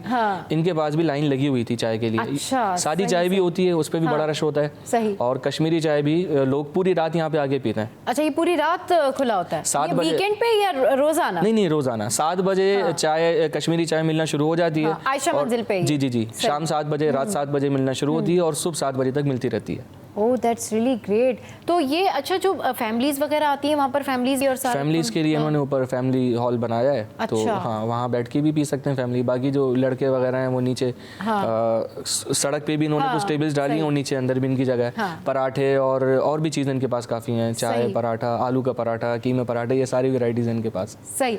चले जी, फराज हमारे साथ मौजूद है। और फराज, बहुत ज़बरदस्त आपने जो है वो जगहें ये ढूंढी हैं। सूप कहाँ अच्छा मिलता है, कश्मीरी चाय कहाँ अच्छी मिलती है। आपका नेक्स्ट टारगेट है कढ़ाई और फ्राइड राइस, इन दोनों में से कोई एक ज़रूर ढूंढ के लाना है आपने नेक्स्ट वीक, ठीक है? बहुत शुक्रिया फराज जो है हमारे शो पर आए। और अब अगले हफ्ते देखते हैं फराज जो है वो अच्छी सी कढ़ाई या फिर फ्राइड राइस कराची में कहाँ ढूंढते हैं। तो जनाब, अब खाने पीने की बातें हो रही हैं तो सब्जियों की बातें भी कर लेते हैं। आप लोगों ने कुछ पकाना भी होगा ना, तो आपको कमिश्नर कराची के रेट भी हम दिखा देते हैं। So here we go now.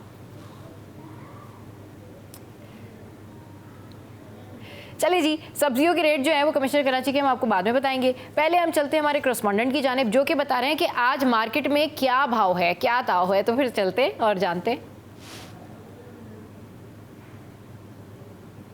जो जारी करदा निर्ख है उनके बरक्स जो है वो कीमतें मुकर्रर हैं। अगर आलू की कीमत के हवाले से बात की जाए तो 69 रुपये वाला जो सरकारी कीमत पर आलू है वो 120 रुपये किलो में फ़रोख्त हो रहा है। इसके अलावा अगर प्याज की कीमत के हवाले से बात की जाए तो 104 रुपये वाली जो प्याज है वो 160 रुपये फ़ी किलो में फ़रोख्त हो रही है।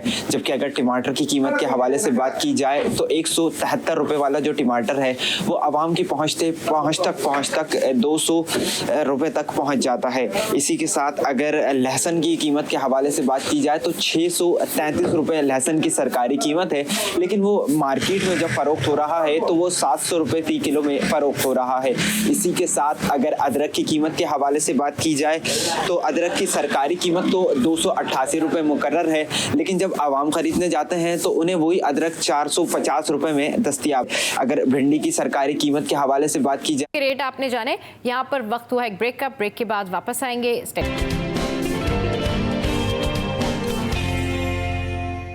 Welcome back. तो आज जो टॉपिक हम डिस्कस करने जा रहे हैं ये है सक्सेस, यानी कामयाबी। एक्चुअली कामयाबी क्या है? क्या कामयाबी आपका अच्छा लाइफस्टाइल है? क्या कामयाबी ये कि आपके पास एक गाड़ी है, एक बैंगलो है, या फिर कामयाबी ये कि आपके पास बहुत सारे पैसे हैं? एक्चुअली इसी पर बात करेंगे कि कामयाबी मेहनत की मोहताज है, लेकिन बहुत सारे लोगों के लिए ऐसा नहीं भी है, क्योंकि बहुत सारे लोग इसको मुख्तलिफ ज़ावियों से हासिल करने की कोशिश करते हैं। इस पर बात करने के लिए हमें ज्वाइन किया है इस वक्त डॉक्टर हसन औज ने, जो कि स्कॉलर भी हैं और सोशल एक्टिविस्ट भी हैं, और उनके साथ हैं हमजा मुबीन, सोशल एक्टिविस्ट भी हैं और मास्टर्स हैं in criminology. Welcome to the show. कैसे हैं आप दोनों? अल्हम्दुलिल्लाह। अच्छा, अभी जिस तरीके से हमने ये बड़ा अच्छा सा टॉपिक रखा है आज के, जो सक्सेस है वो बहुत सारे लोगों के लिए डिफरेंट उसके पैरामीटर्स होते हैं। कुछ लोगों को लगता है कि जी सक्सेस जो है वो शायद ओवरनाइट मिल जाती है हमें, हम ओवरनाइट कामयाब हो जाएं, या कुछ लोगों को लगता है जी ठीक है ये शॉर्टकट है, यहाँ से हम कामयाब हो जाएं। व्हाट डू यू थिंक कि ये क्या कामयाबी क्या है, और वाकई ये मेहनत की मोहताज है? नहीं, बहुत अच्छा सवाल है और बहुत अच्छा टॉपिक है। सबसे पहले अच्छा सवाल आपने ये किया है कि कामयाबी है क्या, क्योंकि कामयाबी की पैराडाइम्स और डायमेंशंस बहुत सारी हैं। इंसान के लिए कामयाबी, हर इंसान के लिए कामयाबी अलग है। भूखे के लिए खाना मिल जाना ही कामयाबी है। 2 वक्त की रोटी के लिए कोई जॉब मिल जाए वो भी कामयाबी है। एक आदमी के पास सब कुछ, पैसा, दौलत, शोहरत सब कुछ हो, लेकिन ज़हनी सुकून मिल जाए तो वो कामयाबी है। तो अल्टीमेटली कामयाबी क्या है? और जब हम सब मर जाएंगे तो उसके बाद कामयाबी क्या है? उसके बाद ऑब्वियसली हम सब इंशाल्लाह जन्नत में जाएंगे। आमीन आमीन। तो यही चीज़ ज़हन में रखनी होनी चाहिए कि हमें कामयाबी पहले तो अपने गोल्स डिफाइन करने होंगे। गोल्स आपके अगर ये हैं कि भाई मुझे अपना लाइफस्टाइल एक अचीव करना है, मुझे एक अच्छी जॉब मिल जाए, एक अच्छी जगह शादी हो जाए, बस, तो ये जो कामयाबी की जो आपने जो रखी है अपनी डेफिनेशन, वो बहुत ही सतही है। हमें उससे बहुत दूर जाके सोचना पड़ेगा। असल कामयाबी तो हमें उसके लिए प्रिपरेशन करनी है, उसके लिए जो हम जिंदगी गुजार रहे हैं उसमें हमें अपनी ज़ात से लोगों को फैज़ देना है। बेफैज़ नहीं होना। जो बेफैज़ दरख्त, जिस दरख्त में फल नहीं उगते, उस दरख्त को कोई पूछता भी नहीं है। तो फल जिस दरख्त पे तो लोग उसके पास ही जाते हैं। तो आपकी ज़ात से लोगों को फ़ायदा हो रहा है तो कामयाबी मेरी नज़र में ये है। और मैं उसकी एग्जांपल इस तरह देना चाहूँगा कि जैसे ईदी साहब हैं। ईदी साहब का अपना लाइफस्टाइल क्या था? अरबों की उनकी टर्नओवर है ईदी फाउंडेशन का, लेकिन क्या उनका अपना लाइफस्टाइल, उनका अपना हुलिया, उनकी अपनी जो रहन सहन कैसा था, उनका खाना पीना कैसा था? तो कामयाबी, सबसे ज़्यादा कामयाब तो इस मुल्क में वो है जो बगैर किसी ओहदे के लोगों के दिलों पर राज करता है। और लोगों के दिलों पर राज इसलिए नहीं करता, उसने बगैर नस्लों, मज़हब, कौम, इन सबसे बालातर होकर लोगों की खिदमत की है। ये नहीं पूछा तुम कौन हो क्या हो, लेकिन खिदमत की है। तो एक्चुअली कामयाबी तो उसकी हुई ना, असल कामयाब तो वो हुआ। अपने लिए सभी जी रहे हैं, तो असल चीज़ मेरी नज़र में ये है। दूसरों के लिए जीना और दूसरों के लिए अपनी ज़िंदगी वक्फ करना, ये कामयाबी है। हमजा मुबीन, आप क्या ऐड ऑन करना चाहेंगे? मैम बेसिकली मेरा जो ताल्लुक़ है वो कराची यूनिवर्सिटी से है। ठीक। और मुश्किलात और आजमाइशों के बाद जो है वो अल्हम्दुलिल्लाह अपनी तालीम मास्टर तक की तालीम हासिल करी। ठीक। जब मेरा स्कूल सेकेंडरी लेवल था तो मैं स्कूल नहीं जा पाता था क्योंकि इतनी अफोर्ड नहीं कर सकता था मैं। ठीक। और बात ये कि शौक़ था, तकरीबन जो है वो मैं 20 किलोमीटर रात के 1-1, 2-2 बजे तक सफ़र करता था तय पैदल। और इस तरीके से जो दोस्त दूर दराज रहते थे उनसे अदील हो गए, इस तरीके से जाके उनसे तालीम हासिल करी मैंने और इस तरीके से अपना मैट्रिक मुकम्मल किया। मैट्रिक कंप्लीट किया। तो इस तरीके से फिर इंटर भी मुकम्मल कर लिया और अल्हम्दुलिल्लाह मास्टर की भी तालीम मुकम्मल कर ली अल्हम्दुलिल्लाह। और इस वक्त जो है वो मैं बीएड कर रहा हूँ। चले जी, मास्टर। तो इतनी मुश्किलों के बावजूद मुझे होना था सक्सेस के, तालीम में जो है मुझे कामयाबी हासिल करनी थी और आज अल्हम्दुलिल्लाह मैंने जो है वो मेहनत करी और आज मैं कामयाब हो गया। सही। तो नौजवानों को भी यही कहूँगा कि एक और अपनी एक मिसाल देता हूँ कि बिल्कुल पूरे कराची में जितने भी हादसात होते हैं ऑन स्पॉट वहाँ पे मैं रिस्पॉन्स करता हूँ मुख्तलिफ ऑर्गेनाइजेशन के तहत, जैसे रेस्क्यू 1112 हो गया, सिंध बॉय स्काउट्स हो गया और दीगर रेस्क्यू के इदारे हो गए, उनके साथ मैंने अल्हम्दुलिल्लाह वर्क किया। अच्छा। कोविड-19 में जब पीक पॉइंट था, कर्फ्यू लगा हुआ था पूरे कराची में, कर्फ्यू जैसा समय था, ना आदम थी ना आदमजात। बहुत सारी ऐसी कंप्लेनें आई कि जिनको खाने की ज़रूरत थी, नीडेड पर्सन। अब इस तरीके से मेहनत करी मैंने, उनको प्रोवाइड खुद दिया, पहले अपनी सेफ्टी की ट्रेनिंग करी और इस तरीके से अल्हम्दुलिल्लाह जो है वो मेरी से जो है वो एस्पायर हुए और बहुत सारों ने जो है वो इस तरीके से वर्किंग वगैरह देख के जो है वो शुरू करी। तो मेहनत कभी भी रायगा नहीं जाती और कामयाबी की तरफ जाती है। आप बिल्कुल ठीक कह रहे हैं हमजा कि मेहनत कभी भी रायगा नहीं जाती, लेकिन बहुत सारे लोग जो होते हैं उनका इस हवाले से परसेप्शन बिल्कुल अलग होता है। लेकिन जो लोग ये समझते हैं ना कि हम कोई शॉर्टकट मार के कुछ हासिल कर लेंगे या हम बहुत सारे पैसे कमा लेंगे, ये वक्ती होता है। ट्रस्ट मी, हसन भी इस पे ऐड ऑन करेंगे कि हसन, ये सारी चीज़ें ना जो आप शॉर्टकट से हासिल करते हैं, जिसमें आपने मेहनत नहीं की होती या आप लोगों को कुछ ऐसा फ्रेंड सर्कल मिल जाता है। अभी शो के इंट्रो में भी हम यही बात कर रहे थे कि आपका फ्रेंड सर्कल जो है ना वो बहुत काउंट करता है कि आप किस माहौल में उठते बैठते हैं। क्योंकि अगर आप इस तरह के माहौल में उठते बैठते हैं जो कि बहुत ज़्यादा शॉर्टकट मारने वाले लोग हैं, या फिर वो आपको ये तरीके बताते हैं कि ऐसे भी कमा सकते हैं, ऐसे भी कमा सकते हैं, इन लोगों का लॉन्ग लास्टिंग करियर नहीं होता। ये फिर आपको एंड में परेशान ही नजर आते हैं। देखिए ये बात जो आपने की ना, we are the average of the 5 people who are surrounding us. तो हमारी जो गिरदोनवा में 5 लोग जिनके साथ हम दिन में 24 घंटे में ज़्यादा वक्त गुजारते हैं, भले वो आपके हस्बैंड हो, वाइफ हो, आपके बॉस हो या आपका कुलीग हो, उनकी पर्सनैलिटी आपकी पर्सनैलिटी बन जाएगी। नेगेटिव होंगे तो आप नेगेटिव हो जाएंगे। अगर वो आपको लालच सिखा रहे हैं, हवस सिखा रहे हैं, तो आप वैसे ही हो जाएंगे। मतलब ये हिर्स ख़त्म नहीं हो रही है कि भाई मुझे ये चाहिए वो चाहिए, तो वो आपके समझ में आएगा कि ये मटेरियलिस्टिक लाइफ ही असल लाइफ है। यही सक्सेस का पैराडाइम है।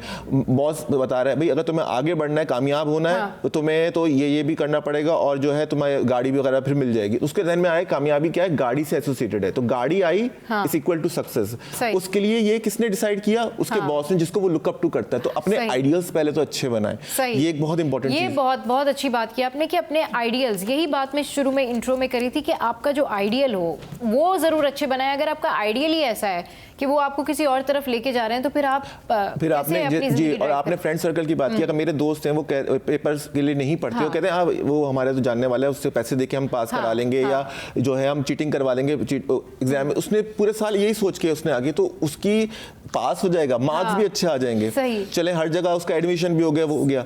उसके अंदर की जात जो ना खोखली होगी, उसको अपने ऊपर कॉन्फिडेंस ही नहीं होगा। प्रैक्टिकल लाइफ में फिर वो क्या करेंगे, जब उन्हें टास्क दिया जाएगा कि भाई आप ये डिग्री लेकर आए, अब इसको जो है वो आप फुलफिल करें, उसकी रिक्वायरमेंट हमारे गिरदोनवा में आप बहुत सारे लोगों को देखेंगे जो बहुत ज्यादा क्वालिफाइड होते हैं, मास्टर्स वगैरह सब किया हुआ होता है, लेकिन आप जब उनसे वो करेंगे कि कोई स्किल दें जिसके लिए उनको डिजाइन किया गया है, तो उनसे वो काम नहीं होगा। तो आप बहुत सारे सरकारी इदारों में चले जाएं, सरकारी इदारों में आपको बहुत सारे लोग ऐसे मिल जाएंगे। प्राइवेट इदारों में तो वो क्योंकि उधर फायरिंग का सिस्टम होता है कि भाई फायर कर दिया तो उधर जो है आपको फिर भी एक मेरिट मिलेगा, लेकिन आप सरकारी इदारों में तो आप किसी तरीके से भी घुस गए और वहाँ पर 20 ग्रेड के लोग जो ओहदे पे बैठे होते हैं उनको भी लिखना पढ़ना नहीं आ रहा होता, तो ये शॉर्टकट समझ के आ गए, लेकिन ना लोग आपकी इज्जत करेंगे ना आपकी किरदार की इज्जत होगी। इज्जत जो होती है ना इंसान की जात की होती है। अभी हम किसी भी चैनल पे जाएं या कहीं भी हम किसी भी गैदरिंग में हो, किसी प्रोग्राम में हो, बड़े बड़े स्टार्स बैठे हों, सब जो है हम उनकी बड़ी इज्जत और ताज़ीम करेंगे, लेकिन जब कोई ऐसा, मैं जैसे दोबारा ईदी साहब को कोट कर रहा हूँ, because he is one of जिसको एक्सेप्टेड बाय अस, वो एवरीवन, तो वो जो है जब आएगा ना तो एवरीवन दिल में उसके सामने झुकेगा, दिल से उसका दिल झुकने का चाहेगा, खड़ा होने का दिल चाहेगा। फोर्स नहीं होगा, इन्फोर्समेंट नहीं होगी। इस तरह पॉलिटिकल लीडर्स होते हैं कुछ लोग कि you love them so much for their contributions, या रिलीजियस लीडर्स होते हैं, आप देखिए लोग जाने देने को तैयार हो जाते हैं। तो व्हाई इज दैट सो? कि उनके किरदार की, उनके जो अफ़आल जो होते हैं, उनके जो आमाल होते हैं, उनका जो जितने भी उनकी गुफ्तगू होती है उसके इतना इम्पैक्ट होता है कि लोग जो है उससे मरूब होते हैं और यही उनके लिए लगता है कि कामयाबी। लेकिन अगर उसने उसको इतने लोगों को मुतासिर करके उन सबको एक नेक राह पे डाला है तो उसने एक अपने लिए एक बहुत अच्छी आखिरत भी बना ली है, दुनिया तो उसने कामयाब कर ही ली। तो अल्टीमेटली एम तो उधर ही होना चाहिए। उसको हासिल करने के लिए बीच का रास्ता जो है वो सक्सेस जो है वो हमारे मोटिवेशनल स्पीकर्स बहुत गलत डेफिनेशन बताते हैं, जिससे मुझे बहुत सदमा होता है कि मोटिवेशनल स्पीकर्स जो है वो सक्सेस को बताएंगे भाई कि आप इतनी जल्दी कामयाब हो सकते हैं और इतने पैसे कमा सकते हैं, ये करें, और लोग यूट्यूबर बन रहे हैं, टिकटॉकर बन रहे हैं। सही, पूरी दुनिया ये करेगी तो फिर क्या है? मतलब आपकी अपनी इज्जत नफ्स कहाँ चली गई? आपके जो है वो आपको लग रहा है कि छिचोरेपन से या इस तरीके की चीज़ों से आप जो है पैसे कमा के आप कामयाब हो गए। It's not success. बिल्कुल ठीक कह रहे हैं कि सक्सेस का मतलब आपको पता होना चाहिए, कामयाबी का मतलब पता होना चाहिए, और सबसे बड़ी चीज़ जो मेन पॉइंट ये है कि आपकी किस्मत में, आपकी नसीब में कामयाबी और आपका रिस्क जो है वो अल्लाह ने लिख दिया है। तो अगर आप उसको मेहनत करके और हलाल तरीके से हासिल करेंगे तो आपके लिए प्रिविलेज भी है, आपके लिए रहमतें भी हैं, बरकतें भी हैं। लेकिन अगर आप शॉर्टकट पे जाते हैं तो आप कमा तो लेते हैं लेकिन फिर वो शायद उतना लॉन्ग लास्टिंग नहीं होता। शो में यह वक्त है ब्रेक का। ब्रेक के बाद जब वापस आएंगे तो इसी डिस्कशन को कंटिन्यू करेंगे। Stay with us.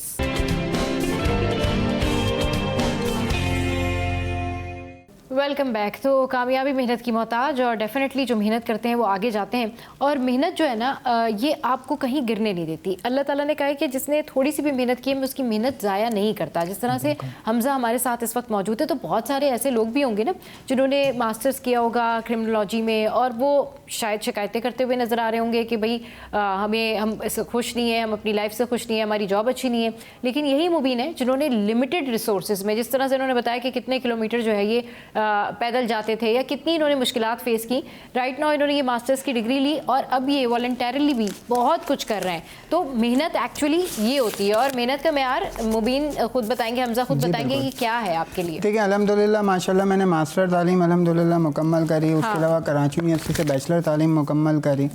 तो मेरा जो बुनियादी मुझे जो सुकून मिलता है ना, वो जो मेरा यानी कि सक्सेस है और जो मेरी कामयाबी है वो ये है कि दूसरों की ज़िंदगी को बचाना, दूसरों के लिए आसानियाँ पैदा करना और दूसरों के काम आना। बुनियादी मेरा सक्सेसफुल ये है।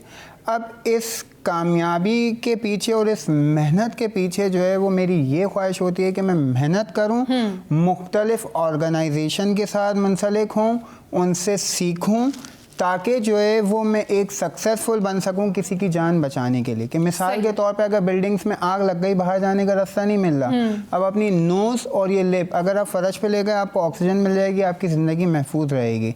अगर कोई जलजला आ रहा है तो कैसे जान बचानी है, अगर कोई भी XYZ घर में कोई बेहोश हो गया, बीमार हो गया, कोई ब्लडिंग बह रही है, उसकी डेथ हो सकती है, उसको कैसे उसकी जान बचानी है, तो ये मकसद है। अब इसके लिए मुख्तलिफ जो है वो ऑर्गेनाइजेशन में मैंने काम किया है, तो उसके दस्तावेज़ात में लेकर आया हुआ था जो मैं शेयर करना चाह रहा था। ये एक्सपो सेंटर में मैंने काम किया था, general officer commanding 25 MSc division.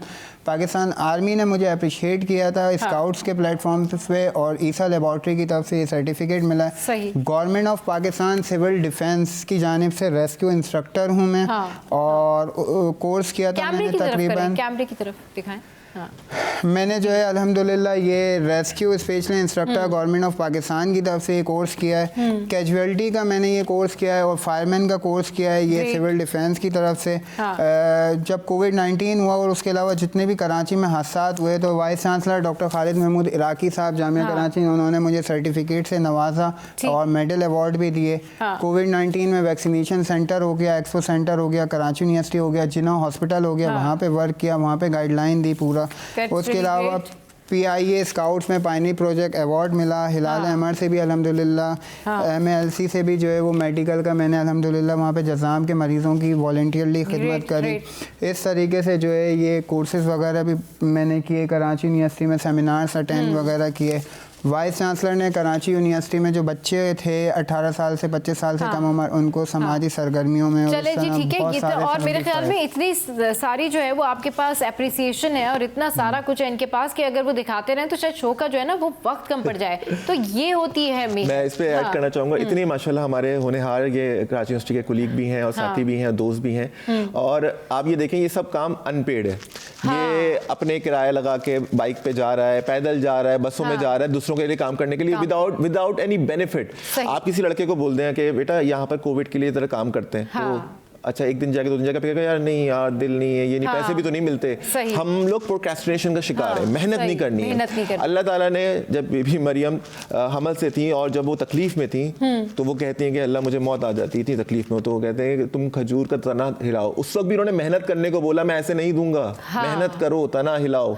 वो कौन? बीबी मरियम, सही, जो हजरत ईसा की वालिदा। तो मतलब सोचे अल्लाह ताला, नबी चाहते सब कुछ हो सकता था, 23 साल तक स्ट्रगल की है, दुनिया को ही तो दिखाने के लिए की है, वरना उनके बोलने से क्या कुछ नहीं हो जाता।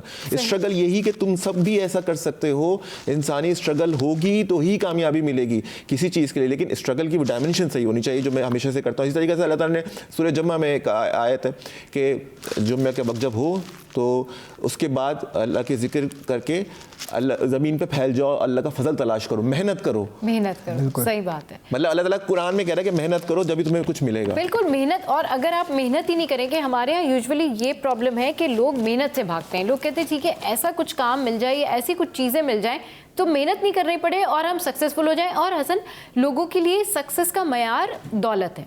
मतलब लोग ये सोचते हैं कि अगर किसी के पास, अगर हम छोटे घर में हैं तो हम बड़े घर में चले जाएं, अगर हमारे पास एक गाड़ी है तो हम 2 गाड़ियां ले लें, अगर हमारे पास कुछ नहीं है, यानी हम इतना ज़ाती तौर पर हम सब इतना कॉम्प्लेक्स का शिकार हैं कि हमारे अंदर इतनी एहसास कमतरी आ गई है just because of that money, कि भाई पैसा होना चाहिए। ठीक है पैसा होना चाहिए, ये ज़रूरी है, आपकी ज़रूरियात ज़िंदगी पूरी होती है, लेकिन लस्ट में, लालच में और पैसों में बड़ा फ़र्क है। जो पैसे आप अपनी मेहनत करके कमाते हैं ना, और उससे अगर आप छोटी सी बाइक या छोटा सा एक कोई पर्स भी ख़रीदते हैं, वो वैल्यूएबल है, वो आपको पता होगा कि वो उसकी वैल्यू क्या है, और जो आपकी सराउंडिंग है उनको ही पता होगा कि यार इसने इतनी अचीवमेंट्स करके ये चीज़ ली है।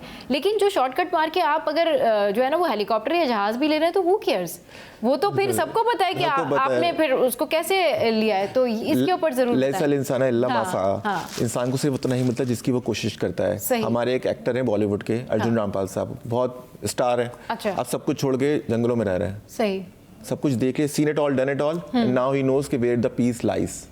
सही, सुकून कहाँ मिल रहा है। एक बहुत बड़े बुजुर्ग गुजरे, तो जब आखिरी वक्त आया उनका तो वो बड़े अफसरदा थे, तो लोगों ने कहा, शागिर्दों ने कहा कि भैया आप इतने अफसरदा क्यों हैं, आपने तो जिंदगी भर 30 साल से ज़्यादा दीन की खिदमत की है। तो वो ये कहने लगे फ़िक़्ह हनफ़ी से तो उनका ताल्लुक था, तो उन्होंने कहा मैंने ज़िंदगी भर सिर्फ ये साबित करने की कोशिश की कि फ़िक़्ह हनफ़ी बाकी मसलकों से, बाकी फ़िक़ों से बेहतर है, मैंने दीन की खिदमत नहीं की। मतलब उसकी जो सारी मेहनत है वो रायगानी में चले गई। उनको ऐसा लगता था, वो तो अल्लाह कबूल करने वाले ऐसी बातें उनकी, लेकिन उनको अपने वो ये गोल ही समझ में आया कि मैंने तो गोल ही गलत सेट किया हुआ था कि मुझे फ़िक़्ह हनफ़ी को प्रूव करना है कि that is the most supreme फ़िक़्ह और बाकियों से बहुत बेहतर है। तो मैंने तो इस्लाम या दीन का उस तरह सोचा ही नहीं, मेरे तो अंदर एक वो अज़बियत थी कि मुझे फ़िक़्ह हनफ़ी को प्रमोट करना है। तो ये उसको आखिर में उसका इदराक हुआ। तो हमारे सक्सेस जब मर रहे होंगे, बिस्तर मर्ग में होंगे, तो फिर हमें ये याद आएगा कि ये गाड़ी या बंगला या मेरे कैरियर में इतना बड़ा स्टार था, मेरे इतने फॉलोइंग थी, मेरे टिकटॉक पे इतने फॉलोअर्स थे, ये सब तो किसी भी काम के नहीं। मैंने आगे के लिए क्या लेके जा रहा हूँ, मैंने उनकी जिंदगी में कितना अच्छा इंपैक्ट डाला, कितनों की जिंदगियां बचाई हैं, कितनों को मैंने संवारा है, कितनों को तालीम दी है। और अच्छा ऐसे भी लोग हैं हसन जो लोगों का हक भी बड़े मजे से मार लेते हैं, मतलब ये नहीं कि अपनी जरूरियात पूरी करने के लिए। ऐसे कई फैमिली सिस्टम्स हैं जिनमें ये प्रॉपर्टी के झगड़े होते हैं। आप सोचिए कि प्रॉपर्टी के झगड़े हो रहे हैं और आपस में फैमिलीज में ब्लड रिलेशनशिप में, और फिर दौलत के झगड़े हो रहे हैं, पैसों के झगड़े हो रहे हैं, मतलब इसके ऊपर वो पूरी लाइफ अपनी डिस्ट्रॉय कर लेते हैं। इन सियासतों के पीछे वो अपनी सारी जो है ना वो पॉजिटिव एनर्जी रिश्ते तो खत्म हो जाते हैं, रिश्ते खत्म हो जाते हैं, इजी मनी के बस कि किसी की प्रॉपर्टी जो है वो हमारे हाथ में आ जाए या हम जो है वो ग्रैब कर लें, उससे अच्छा होगा क्या? इन दी एंड आपका कैरेक्टर ही बिल्ड नहीं है तो आप मूव ऑन कैसे करेंगे? असल चीज तो आपको कैरेक्टर बिल्ड करना है। मैं एक बात इस पे एग्जांपल कोट करूंगा, उसका ताल्लुक हमारे रिलीजन से नहीं है, हिंदू धर्म में रामायण किताब है। अच्छा। श्री राम का उनका एक वो है, उनके जो खुदा का अवतार माने जाते हैं वो, और उनके बारे में जो रामायण में लिखा हुआ है वो ये लिखा हुआ है कि जब श्री राम को जिस दिन उनको बादशाह बनाना था, मैं आसान लफ्ज़ों में समझाऊंगा, तो उनकी जो वालिद साहब थे बादशाह, उनकी जो वाइफ थी सेकंड, तो उन्होंने कहा कि मेरे बेटे को बनाओ, मेरे अमला सौतेले भाई को बना दो, इसको राम को ना बनाओ। अच्छा, और इसको बिनबास पे भेज दो 7 साल के लिए। अच्छा, अब आप सोचेंगे उसको जिलावतन भी कर रहे हैं और उसको बादशाह भी नहीं बना जिसका हक था। जब वो बादशाह उसको बोलता है कि मुझे उनसे बात करनी है बेटा और ये है, तो उनका जवाब क्या होना चाहिए कि भाई ये क्या कर रहे हैं, मैं सबसे पॉपुलर हूँ, पूरी आवाम मुझे मोहब्बत करती है, वादा मेरा है, मेरा हक है। वो कहते हैं वालिद साहब से, वालिद साहब सिर्फ इतनी सी बात थी, ये तो कोई बात ही नहीं है। मतलब जो बादशाह बनता है उसके बाद जो सौतेला भाई, तो वो कहता है मैं उस सीट पे नहीं बैठूंगा, अपनी माँ के खिलाफ जाता है कि मैं सीट पे नहीं बैठूंगा, उधर में राम के जूते रखे रहेंगे। सही। और मैं हुकूमत करूंगा लेकिन बैठ के नहीं, मतलब आप अपनी पोस्ट छोड़ सकती हैं ऐसे आसानी से, कोई आपसे बोले कि नहीं आपको मैं ये पोस्ट नहीं दे रहा, तो इतनी सी बात है। सही।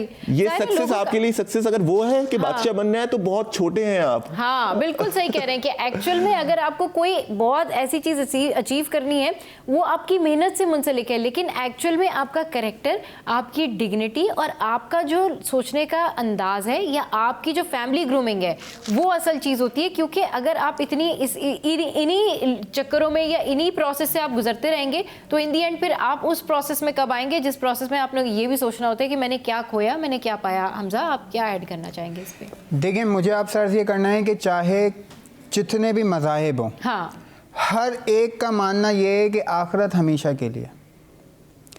बेसिकली हम लोग दुनिया के लिए तो मेहनत कर रहे हैं, दुनिया की ख्वाहिशात और दुनिया की हर लवाजमात के लिए हम लोग अनथक मेहनत कर रहे हैं, लेकिन आई एम रियली अपने दीन के लिए बहुत दूर होते जा रहे हैं। इसका एक फ्लॉ ये ना कि शायद लोग ये भूल जाते हैं कि हम आंसरेबल नहीं है, मतलब हमें आंसर नहीं करना, और सबसे ज्यादा आंसर्स उनको जहाँ देने उनको आइडिया ही नहीं है कि उनको असल में बात ये हर बात का जवाब आपने कहाँ देना है। असल में यही है ना कि दुनिया की जिंदगी खेल तमाशा, और हमें खेल तमाशे में बच्चे भूल जाते हैं कि क्या हो रहा है, आगे क्या होना है, घर भी जाना है, वो खड़े होकर तमाशा देख रहे हैं। तो हमारे लिए भी एक तमाशा है। मैं ये कह रहा हूँ इस तमाशे में तो जिंदगी गुजारनी है हमें, लेकिन इसमें भी हम बहुत अच्छे से भी गुजार सकते हैं जब आपकी लाइफस्टाइल दुनियावी जिंदगी भी बहुत अच्छी होगी। और अगर वो उस वक्त अच्छी होगी जब आपने सोचा हो कि मैं जो है ये जो तालीम, अगर मैं डॉक्टर बन रहा हूँ, अगर मैं डॉक्टर हूँ तो मेरे जहन में ये हो कि हाँ डॉक्टर बन के मुझे प्रिविलेज मिलेगा, मुझे ओहदा मिलेगा, मुझे पैसे मिलेंगे, मुझे फॉलोइंग मिलेगी, लेकिन मेरी डॉक्टरी का मकसद, मेरी मेडिकल जो प्रैक्टिस का मकसद लोगों की मदद करना होना चाहिए। मुझे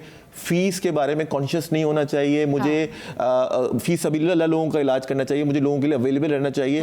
तो ये मकसद दुनिया और दीन साथ लेके चल रहा है, फिर दुनिया और दीन साथ लेके चले। लेकिन लोग शायद इस तरह से नहीं सोचते।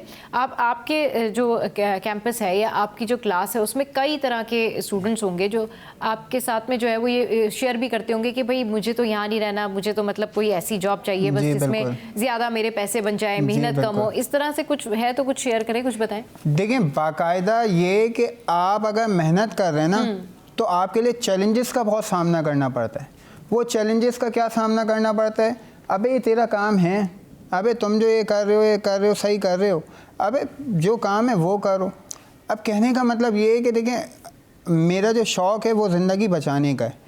अब मैंने कैजुअलिटी का कोर्स किया ताकि सीखूं, फायर का कोर्स किया। अब मेरे पास ना फायर ब्रिगेड मौजूद है, ना आग बजाने का कोई आला मौजूद है, ना मेरे पास कोई रिसोर्सेज है, ना किसी ने मुझे जिम्मेदारी दी। लेकिन क्या आग लग गई अब मुझे पता है कि क्या करना है, यूनिवर्सिटी में फायर ब्रिगेड मौजूद चलिए है। ठीक है, बिल्कुल it's all depend on your intention कि आपकी पॉजिटिव इंटेंशन होनी चाहिए, और अगर बिल्कुल। आपकी इंटेंशन है तो फिर डेफिनेटली आपको आपकी मंजिल भी मिल जाती है। हसनौज और जो है ना वो हमजा मुबीन इस वक्त हमारे साथ मौजूद थे, आप दोनों का बेहद शुक्रिया।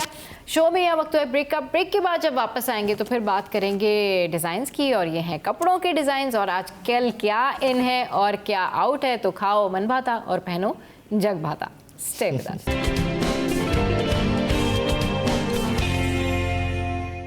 Welcome back. तो जनाब कुछ खाने पीने की बातें हो जाएं और स्टाइलिंग की बातें हो जाएं, और जिस तरीके से मैं शो के इंट्रो में बात करी थी कि आज वीकेंड है, तो आज हम जो है वो बहुत सारी खाने पीने की बातें करेंगे। हमारे साथ शेफ़ होंगी जिनसे हम जानेंगे कि भाई झटपट रेसिपीज़ कैसे बन सकती है और उनकी स्पेशलिटी क्या है, और इसके अलावा कपड़ों में डिज़ाइनर्स में कौन सा स्टाइल जो है वो इन है, कौन सा स्टाइल आउट है, इस हवाले से डिस्कशन करेंगे। तो हमें ज्वाइन किया हमारे गेस्ट ने कुर्रतुलैन हमारे साथ हैं जो कि डिज़ाइनर भी हैं, स्पेशलिस्ट भी हैं, और इसके अलावा शेफ़ साइमा हमारे साथ मौजूद हैं और शेफ़ सदफ रमीज़ भी हमारे साथ मौजूद है। अस्सलाम वालेकुम, वेलकम टू द शो। कैसे हैं आप लोग? बिल्कुल ठीक, जबरदस्त। अच्छा जनाब, आज हमने ना बड़े मज़े की थीम रखी हुई है कि खाओ मन भाता और पहनो जग भाता। तो इस हवाले से थोड़ा सा इसके बैकग्राउंड पे भी बात करेंगे।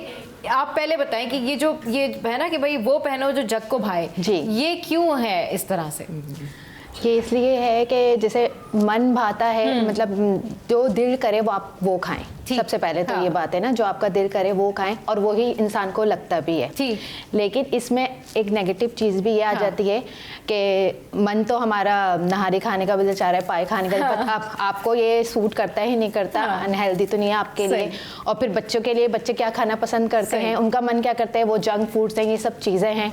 तो बच्चों को तो इन चीज़ से दूर रहने चाहिए, तो उनको न्यूट्रिशन वैल्यू भी बतानी चाहिए। साथ साथ ज़रूरी नहीं है मन जो करे वो ही खाएं आप, चाहे वो बड़ा हो चाहे वो बच्चा हो, इस चीज़ का हमें शुरू से ख्याल रखना चाहिए। और जग भाता में ये है पहनना चाहिए, सामने वाले हम जब एंटर होते हैं तो सबसे पहले पर्सनालिटी हम देखते हैं। तो हमें कैसी पहनना चाहिए, तो कपड़ों से फिर हम उसको जज करते हैं। कपड़ों से पहले हमें उसकी सफाई का जज करते हैं। सही कि वो साफ सुथरा, क्योंकि हमारे मज़हब में सबसे पहले है नीट एंड क्लीन है, सफाई का उसने ख्याल रखा क्या नहीं रखा। फिर उसके बाद उसकी जो है ना ड्रेसिंग सेंस कैसा है, और ड्रेसिंग सेंस से आपको उसका माइंड का पता चलता है। सही कि जैसे उसने ड्रेसिंग की भी है, इन है आउट है, या अगर जो है उसका फ्लो कैसे हैं कपड़ों के, सही वो उसके जो तो है, इसलिए हमें वही पहनना चाहिए जो जग को भाई, यानी जो ट्रेंड में हो। जी अच्छा जनाब, बस आप बताएं कि इसकी क्या बैकग्राउंड है, क्या इसके पीछे जो है ये राज है कि जी खाओ वो जो मन को भाए। सबसे पहले तो thank you so much for having me today on your show,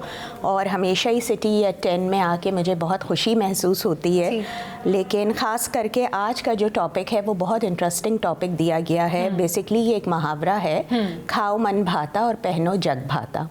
तो इसको मैं इस मुहावरे के अंदर एक बहुत ही समझें गहरी बात बताई जा रही है। और वो इस तरीके से है कि जो खाना है वो हमेशा अपनी पसंद और जायके के मुताबिक उसको अहमियत देनी चाहिए। ठीक है, और क्योंकि खाने का ताल्लुक जो होता है वो हमारी दिली खुशी से होता है। ठीक है, बिल्कुल इस तरीके से जब हम कोई अच्छा खाना खाते हैं तो काफ़ी दिनों तक उसका जायका हमारे मुंह में रहता है। ठीक है, इसके अलावा जिस्मानी और जहनी सुकून भी वो पहुंचाता है हमें।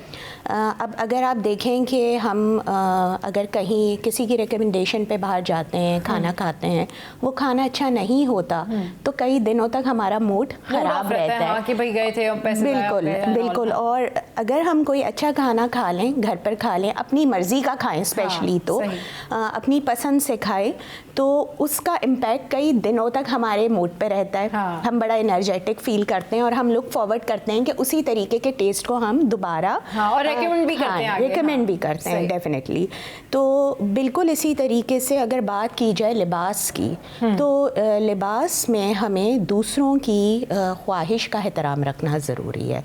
लिबास वो अपनाया जाए जो कि हमारी माशरती इक़दार और हमारे माहौल को रिप्रेजेंट करे। वो हमारी पर्सनालिटी को रिप्रेजेंट करे। यानी खाना तो हम अपनी मर्जी और अपनी ख्वाहिश और पसंद से खाएं, लेकिन आपकी बॉडी की नीड है, आपकी खुद की चॉइस। बिल्कुल, लेकिन इस मुहावरे में एक्चुअली ये बात मैसेज दिया जाता है कि हमें बैलेंस रखने की ज़रूरत है अपने खाने में। खाना तो अपनी मर्जी का, लेकिन लिबास आप दूसरों की ख्वाहिश के एहतराम के मुताबिक पहने, उसका चुनाव करें, ताकि उसका एक असर कायम हो दूसरे पे। हाँ, बिल्कुल ठीक कह रही हैं। अच्छा सदफ, आप अभी जिस तरह से मुझे बता रही थी शो से पहले जब ब्रेक में कि आप ऑस्ट्रेलिया में भी थी, तो ये बताएं कि ये कुकिंग का शौक आपको पहले से था या एज प्रोफेशन अब आपने लेने का इसको सोचा है क्या? थोड़ा सा अपना बैकग्राउंड बताएं और ये कुकिंग करने का राज बताएं ज़रा। नहीं, कुकिंग का एक्चुअली वो कहते हैं ना बचपन से शौक होता है। अच्छा, जब आप अपने मदर को देख रहे हैं तो वो मुझे बचपन से ही था। और लेकिन वो फिर ऐसा ऐसा जो है वो डिफरेंट चीज़ों में मैंने काफ़ी यहाँ पे जॉब भी करी है, पाकिस्तान में भी एज अ शेफ़। और मैं ऑस्ट्रेलिया में एक्चुअली मैं इसका डिप्लोमा करके आई कुकरी का, 1 ईयर का।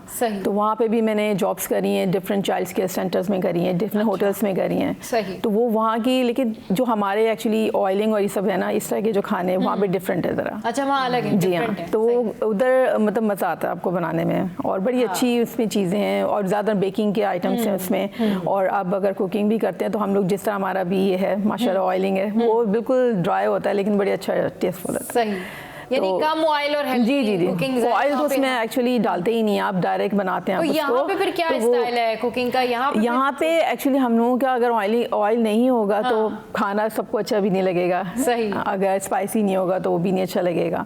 सही। तो वो इसलिए कि यहाँ की डिफरेंट, हम जब खाने जाते हैं यहाँ पे तो वो ट्रेडिशन तो बहुत डिफरेंट है। मतलब यहाँ पे तो खाबे मसाले और मतलब जब तक पूरे लवाजमात नहीं होंगे ना तो लोगों को मजा नहीं आता कि भाई ये क्या आपने जो है ना वो डिशेस रख दी हैं। तो इस वाले क्योंकि जब आप खाने जाते हैं तो आप जो ये नहीं देखते कि यार ये कितना इसमें ऑयल है क्या है, फिर वो आप मजे से खाते हैं अपना। हाँ बिल्कुल, जाहिर सी बात है। पाकिस्तानी खानों की और पाकिस्तानी लोगों की तो बात हर जगह पर है, तो हर जगह अलग अलग चाहिए। तो जनाब बातें हो रही है खाबों की, खानों की, मजीद भी इस पर डिस्कशन करेंगे, लेकिन शो में यहाँ वक्त तक ब्रेक का। आपने हमारे साथ रहना है। Keep watching city at 10।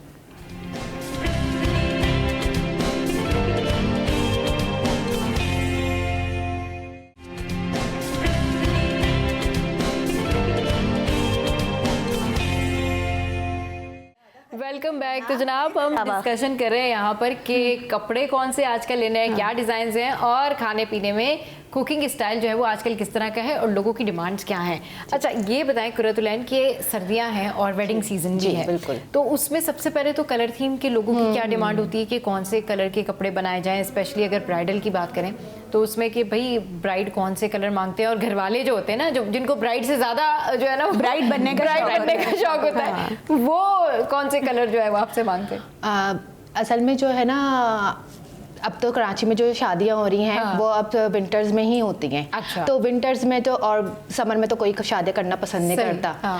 तो विंटर में जब शादी होती है तो फिर उसमें कलर्स भी वाइब्रेंट लोग पहनना पसंद करते हैं, क्योंकि आपने समर में लाइट ही कलर्स पहने हुए होते हैं तो बंदा जो है एग्जॉस्ट हो जाते हैं एक ही कलर पहन के। सही। तो मोस्टली जो हमारे पास डिमांड्स आती है ना, तो वाइब्रेंट कलर के, जैसे आजकल हॉट पिंक बहुत ज़्यादा इन हुआ हुआ है। अच्छा। हाँ, तो उसका आ रहा है आजकल बहुत ज़्यादा कि इससे रिलेटेड हमें ड्रेस बना कर दें। और जैसे वली में रिसेप्शन है तो उसके लिए थोड़ा सा हम ना लाइट पे जाते हैं। ग्रे कलर हो गया, बेबी पिंक कलर हो गया, या कुछ लोग तो इसमें भी जो है ना डार्क कलर्स पहनना पसंद करते हैं कि हमें इसी तरह के। रेड और जो वाइट की एक डिमांड थी बहुत ज़्यादा हम देखते कि नजर आती है, वो थोड़ा कम, वो कम हो चुकी है। अच्छा। वो अब नहीं है। अब लोग में ज्यादा वो आगे कि हम कुछ नया करें, कुछ नया करें। तो लोग हमारे पास आते हैं काफी जो है ना, कलेक्शन भी बताते हैं कि इसका डिजाइनर का देखे ये शेड है या ये है, और हमसे बिल्कुल मशवरा भी किया जाता है कि क्या हम पे सूट करेगा, तो फिर हम उनकी पर्सनैलिटी के हिसाब से। तो कुर्रतुलैन ऐसा भी होता है कि कोई कैटलॉग लेकर आए, कोई पिक्चर लेकर आए और आपको का बस आपने एज इट इज बना देना है, ऐसा भी होता है? जी बिल्कुल होता है। वो उसमें आप उनको फैसिलिटेट कर देती हैं? बिल्कुल, जिसमें हम कर सकते हैं हम 100% करते हैं। बाज़ दफ़ा ऐसा भी होता है, हम उनको पहले सजेस्ट करते हैं कि आपकी पर्सनैलिटी पे ये सूट भी करेगा कि नहीं करेगा। हाँ, सबसे पहले तो ये होना चाहिए ना, क्योंकि ज़रूरी नहीं है कि जो चीज़ टीवी पे नज़र आ रही है वो आप पे भी अच्छी लगे। ये बहुत सेंस रखना ज़रूरी है कि ज़रूरी नहीं है भाई कि अगर आपने जो है वो किसी भी एक्ट्रेस का ड्रेस देख लिया है तो वो आपके ऊपर सूट करेगा। हो सकता है वो कलर आपको सूट ना करे, हो सकता है वो डिज़ाइन आप पे सूट ना करे। फिर आपकी जो है ना बॉडी को देखकर, स्ट्रक्चर को देखकर, आपके ना कॉम्प्लेक्शन को देखकर आपको हम कलर सजेस्ट करते हैं और फिर उससे रिलेटेड आपका ड्रेस डिज़ाइन किया जाता है बाकायदा। फिर उसको हम आपको दिखाते हैं क्या चल रहा है, क्या इन है, क्या आउट है, पूरा उनका एक। तो ये फिजिक से रिलेटेड फिर आप सजेशन देते होंगे ना कि बहुत ज़्यादा अगर कोई स्किनी है तो फिर उसके लिए अलग है, या फिर थोड़ा सा अगर कोई किसी का वेट ज़्यादा है तो उस हिसाब से। जी बिल्कुल, इस चीज़ का हम बहुत ख्याल रखते हैं कि अगर वेट ज़्यादा है तो आप थोड़ा ना लॉन्ग पे जाएं, और अगर जो है आप थोड़ी स्लिम सी हैं तो आप फिर थोड़ा शॉर्ट पे, जैसे आजकल जो है चोली शरारे का बहुत फैशन है हुआ है, तो हम थोड़े जो स्किनी होती हैं उनको तो हम ये सजेस्ट कर देते हैं, बट जो थोड़ी सी चबी होती हैं तो हम उनको कोशिश करते हैं कि हम उस पर फ्लेयर पे थोड़ा सा ताकि उनकी जो बॉडी है थोड़ी तो वो उस पर ज़रा फिटेड पे आकर थोड़ी अच्छा सा लुक दे। सही, क्योंकि कैमरे पे वीडियोस वगैरह सब बन रही होती है तो कैमरे पे अच्छा आना भी तो बहुत ज़रूरी है ना। भाई कैमरे पे अच्छा आना बहुत ज़्यादा ज़रूरी है, और आजकल तो जो है ना ये बड़ा लाजमी है कि आपका ड्रेस, आपका लुक, ये सब मेंटेन होना चाहिए, और उसके अलावा खाना पीना भी। तो आजकल कट्स भी बहुत चल रहे हैं। जी डिफरेंट कट्स आप दें। बिल्कुल डिफरेंट कट्स के बगैर तो आपकी अच्छी नहीं लगती। अच्छा साइमा, आप जो है इस वक्त सबकी एपेटाइट हो रही है इंक्रीज, क्योंकि ये जो गाजर का हलवा है, ये इन्होंने गाजर का हलवा बनाया, और अगर हमारे कैमरामैन इसको फोकस कर सकें तो करीब से ज़रा दिखाएं कि इसकी प्रेजेंटेशन जो है वो भी बड़ी ज़बरदस्त की हुई है, और ये बड़ा ज़रूरी होता है। अगर आपकी प्रेजेंटेशन अच्छी हो तो आप ये बाद में सोचते हैं कि टेस्ट कैसा होगा, लेकिन आप ये सोचते हैं कि भाई हम इसको बड़ा प्रेजेंटेबल सा है तो वी हैव टू ईट। तो ये देखें बड़ा ज़बरदस्त सा प्रेजेंटेबल सा है, और ये यहाँ पर गुलाब के फूल भी रखे हुए हैं, और साथ में जो है वो कैंडल भी मुझे नज़र आ रही है। तो ये बताएं कि ये कितनी ज़्यादा ज़रूरी होती है टेस्ट के साथ साथ प्रेजेंटेशन 100% ज़रूरी होती है, क्योंकि मैं वही आपसे हम ब्रेक में बात कर रहे थे कि अगर टेस्ट जितना भी अच्छा हो, मुझे पता है कि टेस्ट बिल्कुल 100/100 है, बट आपको नहीं मालूम, ठीक है, और अब मैंने इसको प्रेजेंट ऐसे किया है कि अब आप बोलेंगी कि नहीं यार ये तो मुझे खाना ही है। सही। तो इसलिए प्रेजेंटेशन के लिए अगर आप कोई चीज़, कोई जिस बोल में आप प्रेजेंट करें वो अच्छा सा हो, उसकी कुछ डेकोरेशन आप ऊपर से डाल दें। अंदर मिक्सिंग में तो चीज़ें छुप जाती है ना, वो हिडन है। अब ऊपर से मैंने कितना माल डाला है इसको खूबसूरत दिखाने के लिए।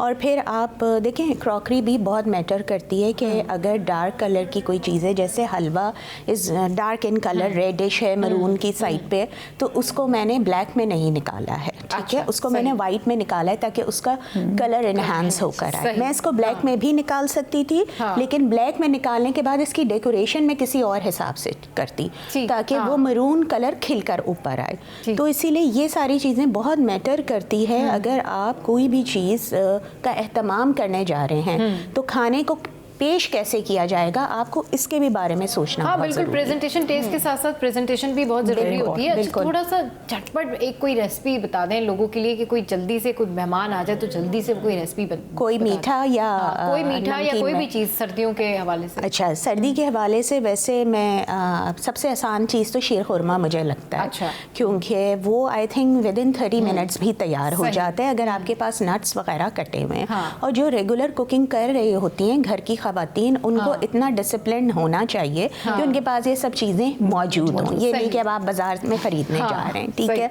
तो आप झटपट दूध चढ़ाएं, उसमें वही सवैयाँ तोड़ के थोड़ी सी डालें। डिफरेंट तरीक़ों से भी बनाया जाता है शीर खुरमा। एक शीर खुरमा वो भी होता है जो हमारी अम्मियाँ वगैरह बनाया करती थी, 6-6 8-8 घंटे भी वो चढ़ा रहता था। बट मैं इस वक्त कोई ये बताऊँगी ईद के टाइम पे कि काढ़ना है। अगर आपने छोटा सा एक स्मॉल बोल बनाना है तो you just need to put ½ kg of milk और वॉट एवर जो भी है वो आपने डाला अपने पॉट में, और उसी में आपने थोड़ी सी सवैयाँ तोड़ के डाल दी और उसको थोड़ी देर कुक कर लिया। उसके बाद आपने हल्की से जो है ना घी में अच्छा। घी जो है वो बेसिक इंग्रेडिएंट है जो कि आपके शीर खुरमे को 4 चांद लगा देगा। तो इसे घी में आपने बादाम पिस्ते जो हैं वो फ्राई किए हैं और आपने ऊपर से भगार दे दिया। जब आपने डिश आउट किया शीर खुरमे को, जो दूध सवैयाँ हैं बेसिकली जी, उसको अब जायका मज़ीद बढ़ाने के लिए आपने वो जो बघार बनाया हुआ था वो आपने ऊपर से पोर किया है और उसके ऊपर से ही आपने थोड़ा सा श्रेडेड कोकोनट डाल दिया और आप सर्व करने के लिए रेडी। अरे वाह, ये होगी झटपट रेसिपी, जबरदस्त। अच्छा जनाब, आप बताइए कि आप झटपट रेसिपी और आपकी क्या स्पेशलिटी है? वैसे जो भाभी हैं वो बना के लेकर आई हैं खीर और कढ़ाई, तो जरा फोकस करें। निहारी, सॉरी, हाँ निहारी, ये चिकन निहारी ना? चिकन निहारी। हाँ, तो ये है चिकन निहारी और ये है खीर। और सबसे इजी जो है ना चिकन निहारी झटपट बन जाती है। सबसे इजी चिकन निहारी, ये जरा सा बताएं रेसिपी कैसे सबसे इजी हो सकती है? चिकन देखें सबके घरों में रखी हुई होती है, ठीक है। मसालों में जो है वो वैसे आपके मसाले आजकल तो बहुत इजी है, मसाले सब मौजूद होते हैं। और इसको बस आप ऑयल में आप लहसुन डालें, आप इसको आप चिकन को भूनें आप अच्छी तरह, उसके साथ मसालों के साथ भूनें इसको। बस आप थोड़ा सा उसको क्वांटिटी होता है पानी का उसमें डालें और चढ़ा दें हल्के चूल्हे पे, तो आपको 30 मिनट्स में रेडी हो जाती है आपकी। ऊपर से गार्निशिंग कर दें आप। जी हाँ बिल्कुल। और ये खीर जो आपने बनाई हुई है जरा सा इसमें खीर में मैंने इसमें राइस पीस के डाले हैं, इसमें मैंने थोड़ी सी कलाकंद डाली है और इसमें मैंने इलायची वगैरह डाली है, लौंग डाली है, इसमें मैंने शुगर डाली है। इसको सबको ग्राइंड करके और फिर मैंने इसको फिर दूध के साथ उसमें डाल के पूरा बना के उसके इसको बस ये क्या थोड़ा सा आपको गाढ़ा करना पड़ता है दूध को। अच्छा। क्योंकि अगर वो पतली सी होगी तो फिर वो मज़ा नहीं आएगा खीर में। इसका कलर भी थोड़ा सा ब्राउन सा हो जाता है एक्चुअली। अच्छा, वो भी होता है ना कि चावल, कुछ लोग मतलब कुछ लोग कहते हैं कि चावल प्रॉपर उसको जो है ना वो पेस्ट बनाना चाहिए। जी, इसकी क्या? जी वही मैंने कहा सारी चीज़ें मैंने ग्राइंड करके उसको बिल्कुल, और फिर मैंने वो दूध में इसको पकाया पूरा, और वो उसका कलर थोड़ा सा लाइट ब्राउन सा हो जाए तो फिर समझेंगे रेडी हो गई आपकी खीर। चले जी, ज़बरदस्त। तो बड़ी ज़बरदस्त जो है वो बातें हुई और हमारे शेफ ने झटपट रेसिपीज भी बताई, अपने एक्सपीरियंस भी शेयर किए। बहुत शुक्रिया आपका कुरतुलैन, साइमा और सारा भाभी हमारे साथ इस वक्त मौजूद थे। तो जनाब वीकेंड है, इसीलिए हम ये शो आपके सामने लेकर आए कि आज जो है वो आप ये रेसिपीज़ जो है वो ट्राई कर सकें, और इन रेसिपीज़ के हवाले से जो भी फीडबैक हो वो ज़रूर आपने बताना है कि आपको कैसा लगा, क्योंकि हमारी कोशिश ये होती है कि हम ज़्यादा से ज़्यादा आपको नई नई रेसिपीज़ बताएं, हम ज़्यादा से ज़्यादा जो है वो आपके लिए ऐसी चीज़ें लेकर आएँ जो आपके लिए मुफीद हो। अच्छा, गाजर का हलवा आजकल बड़ा इन है मतलब, और इसीलिए जो हमारी शेफ़ हैं वो गाजर का हलवा बनाकर लेकर आई, और हमारी टीम भी बहुत इस हवाले से बात कर रही थी कि आजकल विंटर्स के अंदर गाजर का हलवा जो है वो बहुत ज़्यादा इन होता है। तो गाजर का हलवा एक स्पेशलिटी, ये आप देखें, इसकी प्रेजेंटेशन है, ये बड़ा ज़बरदस्त जो है इन्होंने प्रेजेंटेबल तरीके से साइमा, शेफ़ साइमा जो है उन्होंने बनाया। और बात ये बिल्कुल ठीक है कि प्रेजेंटेशन अच्छी होनी चाहिए तो खाना खाने का दिल भी करता है। बात वो ये कि अगर आप एक अजीब से कप में जो है किसी को चाय दे दें, तो अगर चाय के अंदर कितना भी अच्छा टेस्ट हो, बट जो कोई भी शख्स उसको पीने वाला है वो उसका मूड थोड़ा सा ख़राब ज़रूर होगा। तो प्रेजेंटेशन का और क्लीनलीनेस का, सफाई का ज़रूर ख्याल रखें, अच्छे खाने बनाएं, और हमें कॉल करके भी बताएं कि आपने जो हमारे शेफ़ की रेसिपीज़ थी वो ट्राई की या नहीं की, या फिर जो हमारी डिज़ाइनर हमारे साथ इस वक्त मौजूद थी उनके जो मशवरे थे वो आपको समझ में आए या नहीं आए। तो शो का टाइम एंड अप हो गया है, और फिर मंडे को आएंगे आपके लिए एक अच्छा शो लेकर।